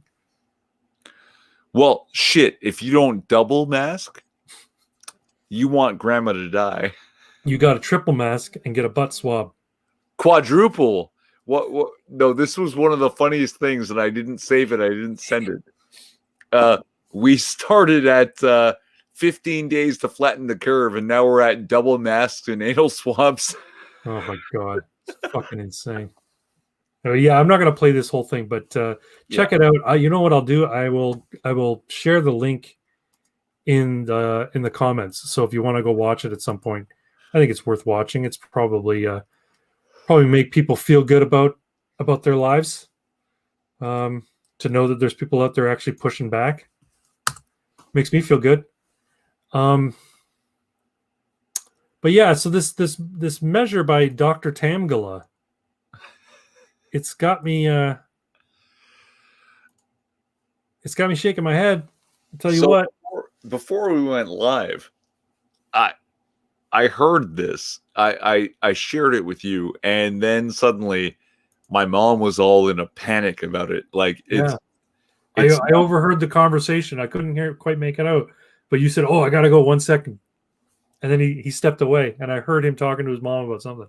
and it's not hidden knowledge. I'm currently living in my mom's house, right? What's wrong with that? But so my mom, I accidentally put her into a panic trying to explain to her. Again, my mom does not have the experience with dealing with police and dealing with legalities that I have. And so I was just trying to explain to her, look, there's a way to do this, a way to do it the right way. And my dog lives in the house, and my dog is gigantic, and he's a little bit ornery. So if he hears something he doesn't like, he moves straight toward it. And we have, what is it? The security contractors that will be going door to door. Now, the bylaw officers don't have any power, but maybe they'll call the police. So if a security contractor comes to the door while I'm away, I just wanted to make it clear to my mom, this is how you have to behave. And yeah, like my dog, God, if security contractors come and they don't like what happens at the door, maybe they'll call the police. So can you pull up that Jeff Busey thing while I talk about this? Cops don't have the authority to enter your house without a warrant. And these regulations that all the grocery stores are following, and maybe they'll think they can come into your house.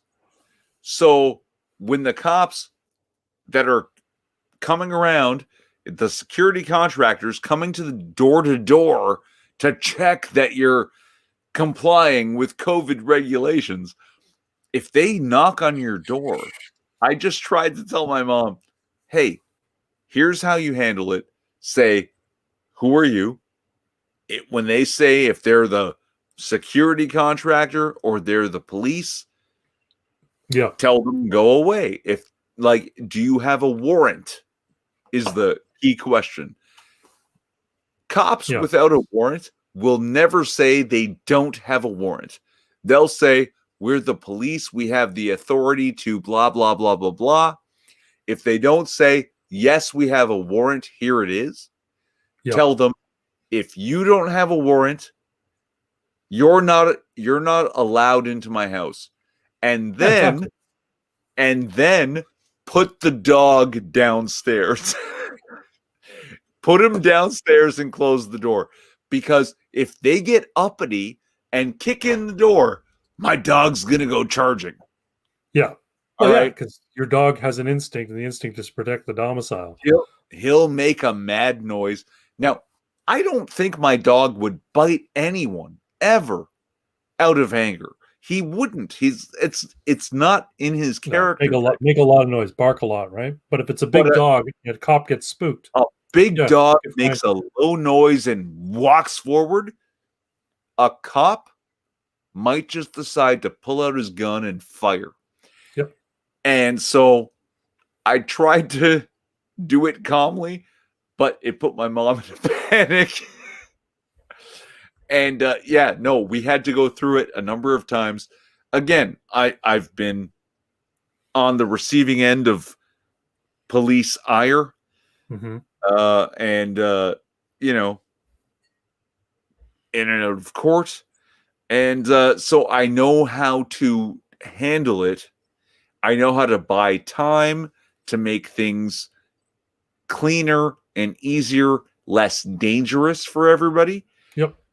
Right? Like I'm not going to escalate a situation, but I'm going to just keep saying you're a sovereign citizen. I'm a sovereign citizen. Nope. I'm a citizen of a free country, or at least I used to be. And one of the things I had to explain to her is that we're not talking about, like she kept saying like they can't. They can't do this. They're not allowed. We are so far past not allowed. Yeah. It's not even funny. We're 50 yards past that. Yeah. If you think that they won't kick in your door because they're not allowed happened 3 decades ago, baby. Like You're about to say yeah. You're about to say bitch about your mom. I was about to. No, but you know what? Like, here's the thing: the idea of, well, they're not allowed, they're not authorized. They can do what they, it comes down to a battle of wills, right? If they've got the will to do it, they'll do it. And it's one of these situations where, you know what, if they get in trouble for it later, that's fine. Cops are protected. They'll say they felt justified. And 9 times out of 10, unless something was really egregious that happened, the judge will say, I'm going to side with the cop.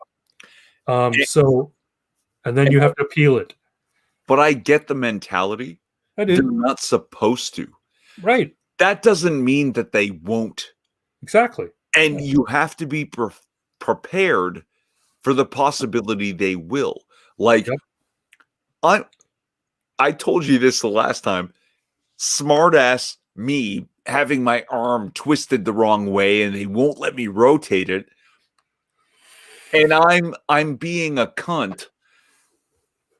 And I said, Daddy doesn't bend that way, sweetie. And he punched me in the head. He's not supposed to pull me that way. He's certainly not supposed to punch you in the head. I'm allowed to be a cunt. I have free speech. I can do what I did. Should I be punished or reprimanded? Maybe. Sure. But all of this was wrong. And you know what? I was under arrest. And so it all goes away for him. No problem there. So you have to be prepared to deal with it. You have to be, when you are dealing with the law, you have to be a paragon in those moments. You don't have to do it in your life. No one's perfect. But in those key moments, what does Colossus say to Deadpool before he fucking blows the guy away? 3 or 4 moments in life. Yep. That's all it takes to be a hero. 3 or 4 moments. And in those 3 or 4 moments, have your wits about you. Drunk as fuck right now. Cops come in here. I know how to deal with that. And in those moments, I'll say cunt, shit, fuck, nigger, motherfucker, Jews are the reptilian enemy that ruined everything. And when the cops come in, I'll suddenly tone it down a bit. I'll suddenly be the paragon. That will be my moment. Yeah. Because I know I'm practiced at it and I know how to do it now.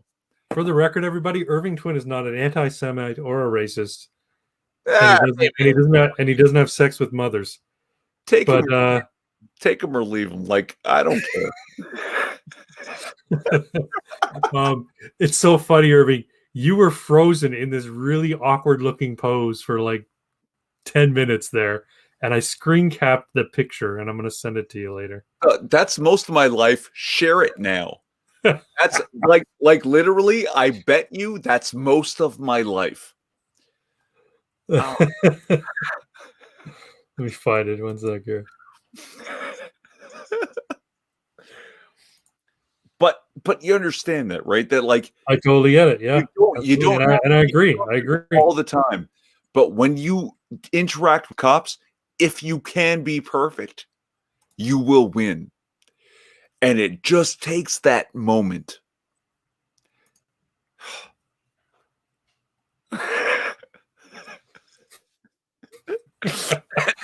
You're like this for 10 seconds or 10 minutes, I swear. You know what? I've seen this meme, and you reminded me of it, that like it's like autism when you're such an asshole it's a clinical condition. That's me. You're looking at that. Oh, baby. That made me laugh when I saw this. I hear you talking, I hear you making all these points, and all I see is this. I'm like, fuck, I gotta save that. That's fucking hilarious. Anyway, but it comes down to, here's the thing. Like, I've said it before. The state has a monopoly on force. They're the only ones that are authorized to use force. That's why they need to be kept in check. Now, the police are the front line of that level of force. So if they're given the license to come to your home and say, how many people you got staying in here? You know what? Unfortunately, even though they're not allowed to do that in a free and democratic country, they're allowed to do that because we don't have an alternative. So you have to take your licks, so to speak. It sucks. It's a part of living in a democratic country that has slipped into this regime mentality, this totalitarian mentality. And we have, like you said, we have to keep our wits about us and fight smart to take it back. As much as incensed as I get, and as tempted as I am to say, I want to go storm the Capitol, I want to go storm Queen's Park, or I want to go storm, Ottawa. I understand that is a losing battle, for one, and two, it's counteractive to what needs to happen. What needs to happen is we need to basically, like I said, take the country back, get it back to the way things were. And what this guy was doing down at the Shoppers Drug Mart, that's the way you do it. You're not a jerk about it. You stay within the law. You make your point known, and you be as cordial and polite with everybody you're interacting with. Because the fact of the matter is, whether they're on your side or whether they're doing something you disagree with, they're in the same situation you're in. Yeah. Right? And I guarantee you there are cops out there asked to enforce some of these things. I guarantee you there's people in Montreal, these cops out here in Montreal, who are being asked to give tickets to people for violating curfew. They don't want to be doing it. But they have a job to do, and they're being told to do it. They can't not do it. Even though by rights, they probably should. They can't. They got to feed their family. They got to do everything else. That's what's fucked up, is that apparently that all the cops everywhere in Canada swear allegiance to the Constitution and not to their fucking local government. And they're not supposed to be government agents. They're supposed to be constitutional agents. Nick's radio says, I know I'm a racist. I can manage to read comic books from the 1940s without breaking down crying. Yeah. You know what? Speaking of which, take a look at some of the old Tintin comics, man. Some of the designs in those Tintin comics, holy shit, they were like blatant racist in terms of how they drew Africans, how they drew Chinese. Oh my God. It's unbelievable. But Tintin. It's European, and they were much more laissez-faire about shit like that. No, and two, it's older, right? It's a lot older. Asterix too. Those Asterix comics about the Gaelic. You remember Asterix? Oh, you remember Asterix? The fucking no, I don't. They're basically these Gaulish barbarians who are fighting the Roman occupation of ancient France, right? Asterix was this little, he's a little sort of Viking type of dude, and he had his big red-headed giant fat partner, and Asterix with an X, by the way. And whenever they depicted Africans, my God, they were like the epitome of the racist stereotype cartoon African. It was pretty awful. But I remember reading them. Okay, but then there's Japanese manga. Yep. That depicts apparently all of their characters as white people with giant eyes. Because that's a particular giant eyes, then that's a particular character style that's prevalent in the same way that Disney characters all have a similar look, right? All the Disney, like Mickey Mouse and Donald Duck, they all have a similar look. Disney has the same character look. What's all that? have the same. Modern Disney has and Pixar, they all have one face, right? Yeah, no, but I'm even talking about, you go back and look at Mickey Mouse, Minnie Mouse, Donald Duck, Daffy Duck. they all have very similar, or Donald Duck, Goofy, they all have very similar designs in terms of how their bodies are shaped, the shape of their eyes, the shape of their heads. You know, it's all made up of circles. It's a style. And I would say the same thing applies to manga. It's just that it's No. You're talking about different you're talking about different animals having anthropomorphic features that are similar to make them anthropomorphic. right. Versus everyone in Dragon Ball and Sailor Moon is basically white people. Yep. Or no one gives a shit and it's just fucking manga. Yeah. Right? Like it's one or the other. Nobody gives a shit. And the thing is, the people who like manga, Japanese never gave a shit. No one said, "Oh my god, these eyes aren't slanted enough." No one no, but cared. the thing is, the people who like manga like that style. And you know what I mean? I'm gonna channel my inner sociologist here. I have a feeling that the Japanese view Western culture, in particular American culture, as something to be emulated and something to be sort of praised and prided. You take a look at a lot of their pop culture symbolism, it's reminiscent of American culture, right? And I think the reason is they got their asses kicked so hard in World War II that they have some sort of reverence for Americans. Again, that's just a pet theory of mine, and I'm sure it's not original. I'm sure I didn't come up with it, but I think that's part of it. It's possible. It's very possible. But also, I don't think the Japanese cared. No, they don't care. As a matter of fact, I saw an interview about what was it? They were asking people on the street in Tokyo about Ghost in the Shell. Well, when Scarlett Johansson played. Okay. Remember the movie that came out? Yeah. Scarlett Johansson played the android. Actually, a fairly good adaptation. I quite enjoyed it. I think Alita is the better adaptation. Yes. Oh, it's so good. Alita was great. But anyway, they're asking because there was a lot of complaints by the social justice left in North America about the whitewashing of the character, because the character is based on a Japanese person and she should look Japanese, and Scarlett Johansson's not Japanese, right? Anyway, so they were showing people in Tokyo stills and images and footage from the trailer. What do you think of this person playing so-and-so from Ghost in the Shell? Oh, she's really pretty. Oh, wow. A lot of people don't really like that she's been cast. Look, well, why? They didn't understand why. Well, because she's not Japanese. It's like, and they're like, but she's gorgeous. She looks really good. Like, what's the problem? You know, like, and or you know, it's just a movie. Like, this was the fact that it's just a movie is no longer considered a valid defense for reprehensible casting choices or, you know, problematic script writing is gone out the window here in North America and in the West. You know, it's mind-boggling because I remember people getting upset about certain things, you know, that were part of a fictional property, and Right.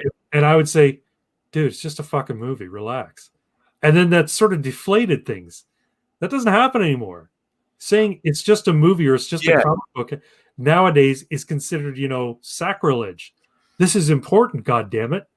But now you're hearing it from the horse's mouth, so to speak. Yeah. That you had this manga, this anime that was so massive, groundbreaking, and now here it is in the West.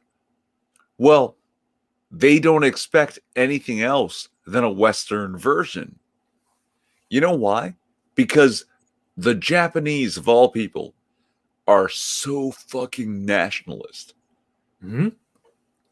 We're Japan, we're Japanese, we do all of these things and they're great. And if someone takes it and emulates it, oh, I actually like your culture. I appreciate it. Yeah. You took our thing Yeah. and made it part of your culture. Yeah. Well, you're welcome. Well, that's the I'm thing. actually impressed with how well you did it. Here's What a the thing. good Like, job you did. the only place you'll find a Japanese person saying, "My culture is not your costume," when a girl wants to wear a kimono type dress, right? The only place you'll find that is a Japanese descended American who's never been to Japan, doesn't know the first thing about their culture, has never visited family, and doesn't wear it anyway.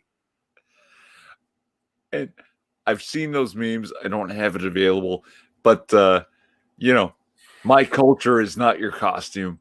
My culture is not your. But there was a great one with a costume of a RCMP officer, and it's like, my culture is not your costume, but yours is pretty good. You did a good job, eh? Have a good day. Okay, there's a few comments I wanna cover up. So Nick's radio, we had that one. I'm not a racist. Greater Ajax, Nick can't be a racist. He's a POC. He's yellow. Costed, not in Canada at Irving Twin. The allegiance they swear is to the Queen. I don't know what that was in response to, but considering how Asterix depicted Scandinavians, I'm not sure the African depictions don't qualify as just a caricature. True. I mean, everybody was very stylized in the Asterix comics, but the sensibilities of, the white man who feels guilty for the sins of my ancestors. When I saw the depiction of Africans in Asterix and in Tintin, I was like, that looks a little rough. Where do you the line, right? That white people have round eyes. Asian people, we draw them with narrow eyes. Black people, do we put bigger lips and darken their skin? Because if you don't have a marker, how do you define them for the black and white viewer to understand that there's white, Asian, and black people here? Oh, no, it's true, but give me a moment here.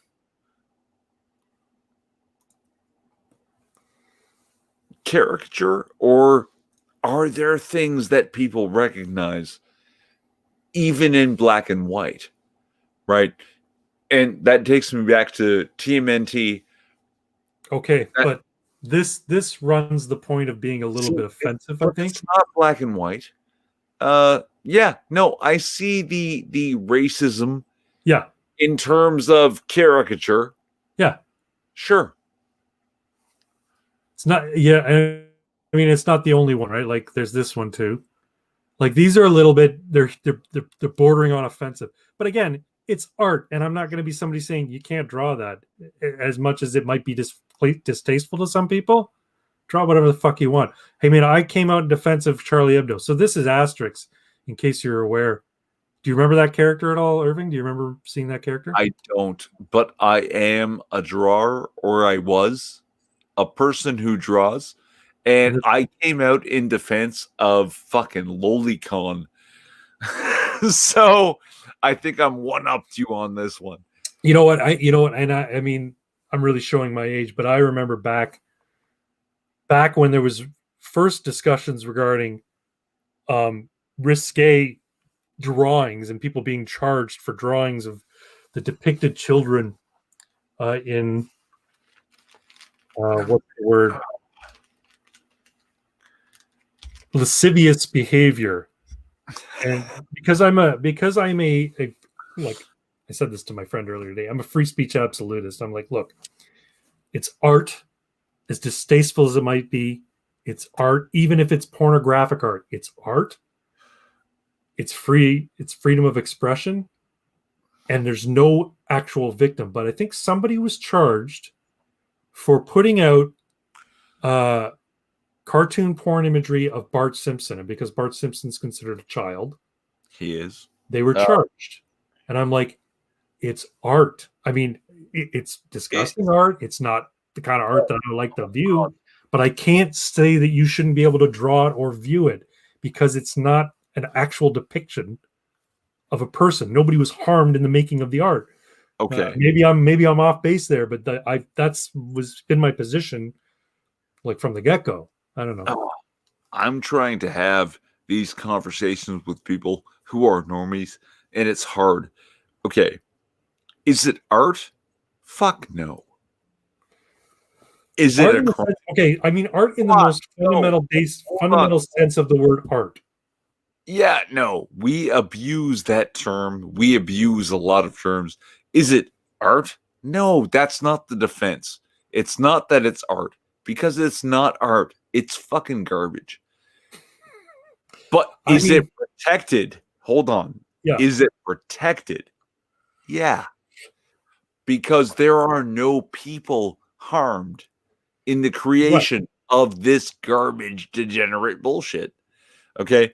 And I'm a degenerate. I do degenerate things, and I'm not defending harming of protected peoples or vulnerable peoples.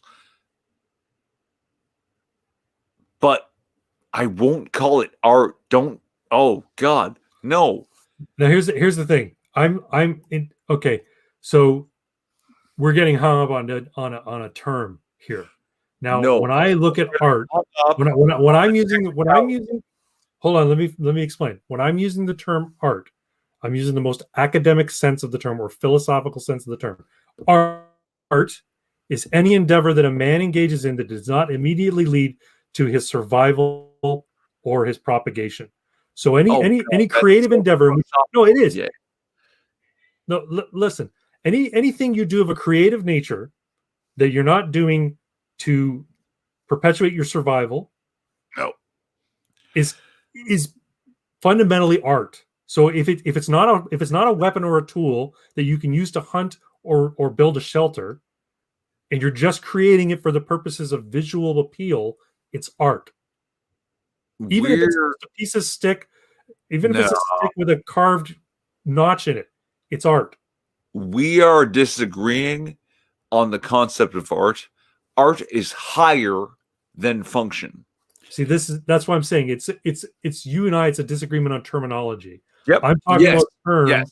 I'm talking about the term as a creative endeavor that is not something you do for the purposes of survival. It's something you do as a separate. That would be considered a work of art. And I disagree. I think art has to be higher than that, because if I carve boobs on a stick so I can jerk off, I don't call the stick art. And I think we have to differentiate. Okay. Okay. We can agree to disagree. And what I'm saying, when I'm referring to something as art, I'm referring as something visual that is created. I mean, it doesn't have to be visual; it could be a song, but it's created, right? Song is art. That basically everything created that does not harm another person, we can call that boobs on a stick. We can call that expression. Expression is a form of speech, and speech is protected. I'll agree with you there. I agree. But to call it art, that's something else in my it's a terminology hang up between you and me. So that's all. But we are agreeing with the same thing. We agree on the same thing. No, I think art has expressed. I think the concept of art is higher. I think it has a higher mind, and it's not so vulgar, and it's not so base. Base things can be free, and I want them to be, but I won't defend them on the concept of art. No. I'm not using art as some lofty ideal. I know you're not. I'm differentiating it. I'm differentiating it between other. I'm using it as a term to differentiate it from other creative endeavors. So a creative endeavor such as constructing a building serves a purpose. Building a weapon, building a tool, those all serve purposes that lead to some that are done for some other aim. And to me, what art is creating anything that doesn't have a direct purpose related to survival or propagation. No. I don't think that's enough, especially because I think so highly of buildings and weapons and other such creations that were conceptualized that I think they might be better examples of art than fucking boobs carved in a stick. And I Okay. want to go back to that worst case scenario every time because that's not art. Okay. I So- guess what I'm Yeah. saying is what's the difference between a painting on a wall and a chair? Both of them were created by hand by somebody. No, Creative. Why are they different? Why is one different than the other? I don't think they are necessarily. Well, they are though. One But, serves a guys- function. One serves a material function. The other does not. Okay. One serves a material function, but that doesn't disqualify it from being art. No, I know, but that's not what I'm Right. asking. I'm saying, why is a painting not a chair? No, that's a weird question. And why is art on the wall not a functional piece? I'm saying being functional or being non-functional does not disqualify from the concept of art. But art, that's not the right word. I'm not happy about that. When you carve boobs in a stick, that's not art, man. I'm gonna go in my backyard. A chair gonna can be art, and the picture on the wall can be art. Right. But a don't chair have can to just be be functional. a stump. But goddamn boobs carved in a stick is not art. What if art they're has really to have hold meaning. on though? Wait a second. What if they're really well carved boobs though? I mean, they look like indistinguishable from So- boobs. Are we Actual talking boobs. about a relief in wood that hangs? Or are we talking about two circles in a stick? I think we're getting off on a you see tangent the that doesn't difference. really make much sense. I don't even know what No. we were talking about before. You see We're it. You we're know talking about asterisks. Why asterisks? Why certain drawings and asterisks should kind of be looked at with a stance. because at the root of it, we were talking about fucking lolicon. That's right. Because So, art, okay, everybody, you heard it here first. Irving likes lollies. I don't. I fucking hate that shit. That's okay. You And know yet- what? People accuse me of liking traps. So Basically, Blair, that's only one. Yeah, there's only one trap that I really like, and that's Blair White. but you see what I mean? Is Blair White is art and ContraPoints is fucking a stick with boobs carved in it. Oh, But man. you already know. You see it, you know the difference. We like expression, speech, that has to be preserved. Yep. As long as no one suffers as a direct result. Yeah. And Okay, I want to bring up another subject in the same vein with regards to speech and expression and being preserved. I got into I'm not going to say heated, but a pointed discussion with a colleague of mine at work today, a good friend of mine. I was hoping he'd be involved in tonight's live stream. Maybe he's listening, but he's not actually interacting. That's fine. We were talking about the downvoting of the the Robinhood app on the Google Play Store, and then Google removing all of those 1-star votes that happened within a 48-hour period. And he was lamenting, saying that, and I don't want to misrepresent his position, but he was saying he didn't like the fact that people dogpiled onto the app and 1-starred it because they were just, using their activism, using their politics to criticize the company Robinhood. And he said he thinks that it was right for Google to take down all those 1-star reviews. And I said, I disagree. I said, I believe that those reviews, he says, yeah, but it's not fair because those people, they downloaded the app to give it a 1-star and then they got rid of it. I'm like, fine, so what? Why is that a problem? Because it's not an accurate depiction of the value of that app. I'm like, no, but it is my position is it is a representation of the displeasure of the people have an issue with Robinhood, and it's valuable information to anybody who might download that app. Yeah. But his point is, yeah, but they're not legitimate. It's not a legitimate opinion because none of them even use the app. I'm like, I don't care that they didn't use the app. By Google removing it, they're removing valuable information that they've asked for from all the users and everybody who's on that platform to give their opinion of an app or a company associated with the app. He says, yeah, but the problem is that the developer, the app developer, is the one who suffers, not Robinhood. And I'm like, well, pretty sure Robinhood's suffering too. But the fact is, Robinhood owns the app, and the developer, if they were smart, they'd say, we disagree with what Robinhood has done, and we no longer have a business relationship with them, so that they can distance themselves from the negative point of view with regards to Robinhood. I'd like to get your take. Do you think that dogpiling one-star reviews on a movie or on an app or on a restaurant because of a political agenda, do you think that that should be protected speech? And do you think it is wrong or bad form for companies to purge those one-star reviews? Look, that's the free market, and where we are now with this, suddenly everyone on the internet knows they have that power and they will abuse it the same way it's been abused against them for so many decades.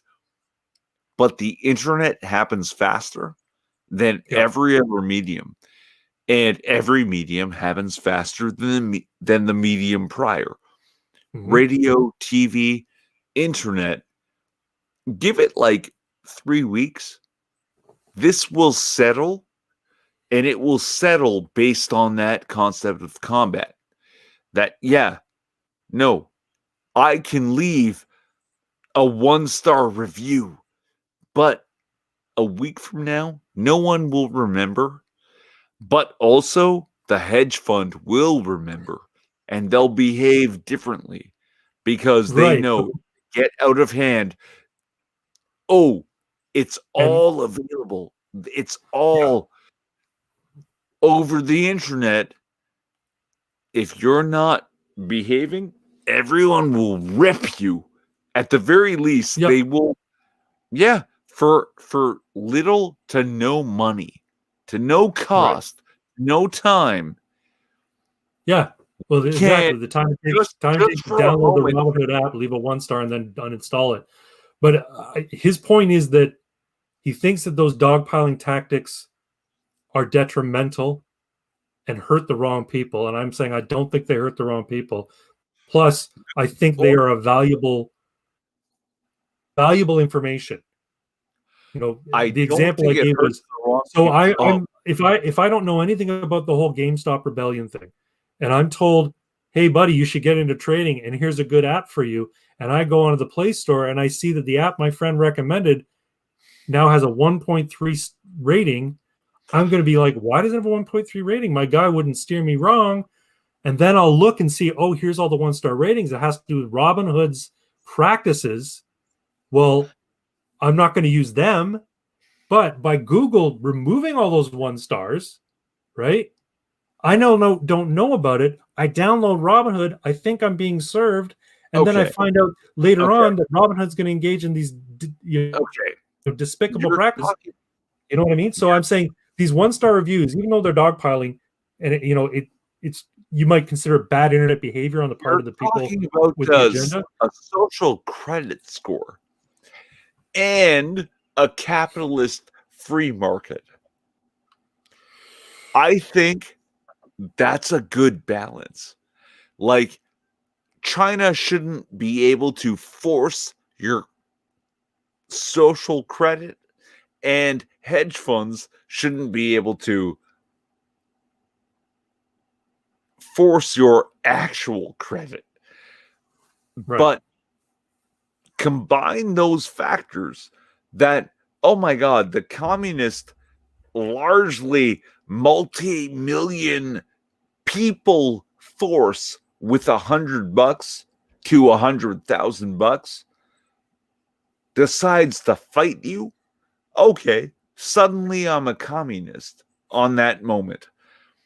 but also this massive corporation that's been doing good business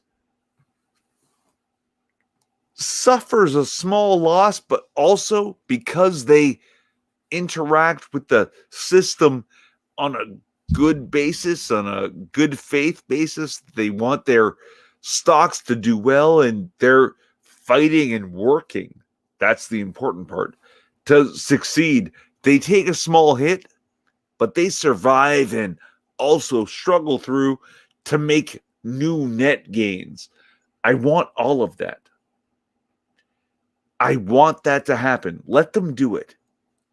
And I think we don't need hard regulations on some moral grounds. We need open access to information, because the 1920s run on banks happened based on bad rumors because no one knew the truth. Let's all just spit out what we think is true. No one fact check us. No one decide what is real and what's some magic number in the books. And let's fight.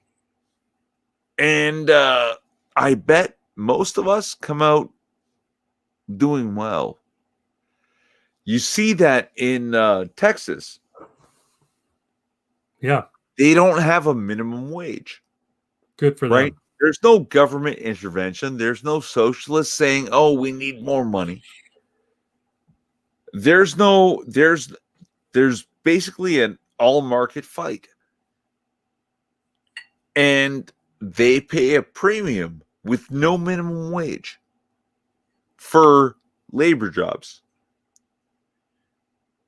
That's a good thing. They pay a premium for skilled labor jobs. Can you work a forklift? Can you work these? Speaking of Texas, what do you think the likelihood is that they're going to secede? Sorry, you heard about Texas's. It's too bad Six isn't here. He's in Texas, is he not? He is, and it's the same likelihood as the secession of Alberta. But HB 1359 has been brought to the floor regarding allowing Texans to vote in a referendum on whether or not it stays within the union, right? And I don't know. I'm hopeful that they're at least given the opportunity to vote on it. I want the same for Alberta. Yeah, same. Yeah, I'm literally trying to move out there to join the secessionist movement. Well, Godspeed, my friend. And with that, I think it's time we pay some bills. And now a word from our sponsor. Tonight's sponsor is Bareface Canadian Whiskey. Bareface. Get shit-faced. Drink Bareface. If you want to be the beautiful specimen you see to my right, Irving Twin. It's so much. Have a daily dose of Bareface 7-year aged whiskey. It's wonderful.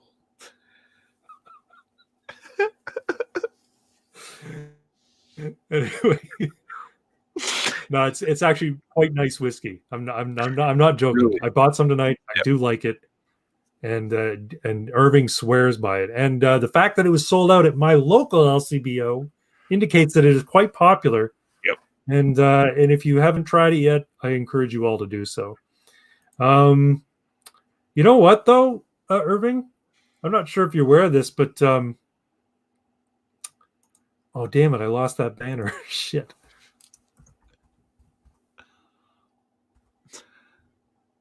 I gotta put it in. I must have deleted it by mistake. I don't know if you heard this or not, but no one tells jokes anymore. Do you have a joke?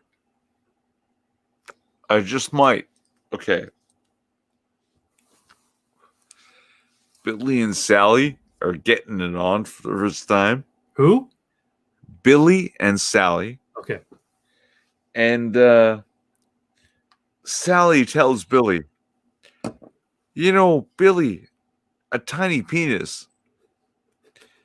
It's not something anyone has to be concerned about. And Billy says, you know what, Sally?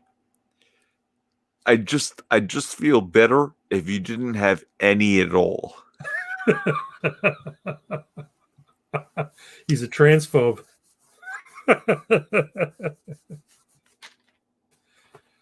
There's an entire category of fetish porn regarding enlarged clitorises, eh? Women who have large clitorises. It doesn't upset me. It's not something I go looking for, but hey.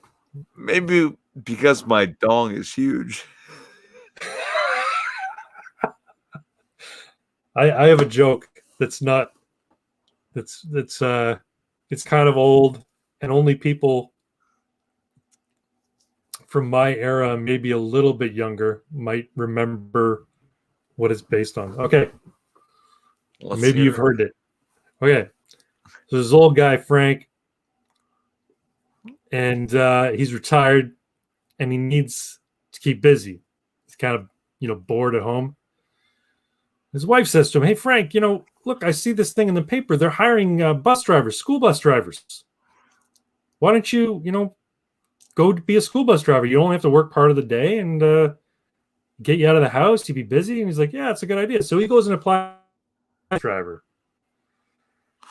And he gets trained up and all that. And then they give him his route.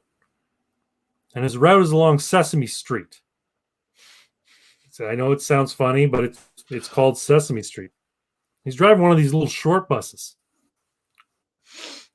And so his boss says, you gotta log down everything, all your passengers, all your pickups, and keep a record. It's, safety, whatever. So he goes on his route in the morning, picks up, stops at first stop, and there's this little fat girl. And he opens the door. And he says, hi, I'm Frank. I'm your new bus driver. What's your name? And she says, I'm Patty. Well, that's Patty up. And she goes, I'm obese. He's like, yeah, you kind of are, Patty. And so Patty goes and sits down at the back of the bus. And he drives along a little bit further to the next stop. And there's another girl. This one's even fatter. And he opens the door and says, hi, I'm your new bus driver. My name's Frank. What's your name? And she goes, my name's Patty. And I'm obese. He's like, okay, Patty, get on the bus. So she gets on the bus. And he's thinking, wow, this is kind of weird. Drives along a little further, goes to the next bus stop. Little boy sitting there. And he lets him on. He says, hi, my name's Frank. I'm your new bus driver. The boy says, my name's Ross, and I'm special. He says, okay, Ross, get on the bus, so I'll take you to school. Ross gets on the bus, drives a little further, and picks up this other kid, a little squirrely-looking redheaded kid. He goes, hi, I'm Frank. I'm your new bus driver. What's your name? The little boy goes, I'm Lester Cheese. And he goes, okay, Lester, get on the bus. We'll take you to school. So he's driving to school. Going to drop the kids off, and he looks back in the rearview mirror. He sees Lester Cheese sitting there on the chair on the bus bench, and he's got his shoes and socks off, and he's got like this big bunion on his big toe. And he starts tearing and picking at the bunion. And he's like, oh, fuck, this is gross. What a weird job. Why did I take this job? This is insane. Anyway, drops the kids off. His morning shift is finished. So he goes home for lunch.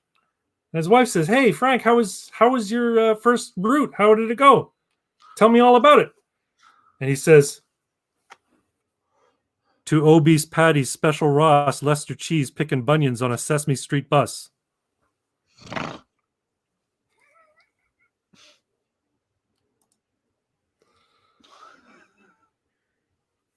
That's terrible, isn't it? That's the most local joke I've ever heard. That's the what? It's the most local. You've heard it before? No, it's just what happens in a locality. Yeah. Nope said oof. Now I don't know if that was to mine or if that was to yours. Oh yeah, no. That nope. Maybe drove a bus or knows all the kids everywhere. Oh, I think it was a response. I think it was a response to Greater Ajax's joke. Greater Ajax has a joke. I love it when you guys put jokes in the comments, by the way. Greater Ajax, when does a pentagon not have 5 sides? When it's intersected by a plane. Oh, geometry. I love it. And yeah, okay. That grants an oof. Yeah, that's very good, Greater Ajax. Very clever. Much more clever than my McDonald's joke. Anyway, I think that's about all I've got for tonight, guys. I really appreciate you all coming out. I appreciate you coming out, Irving, and being a part of this. And I'd also like to thank our sponsor, Barefaced Whiskey. Polish off a bottle tonight like my good friend Irving Twin. Get shit-faced. Drink Bareface. All right, folks. I love you all. Keep steady crafting, and we're going to call it a night. Irving, anything you want to plug or make any statements before we go? I've got a channel, but this Tegan girl with her great hair, follow her instead. Oh, yeah. Let me find her channel, and I will put it in the comments. Yeah. You all can follow her as well.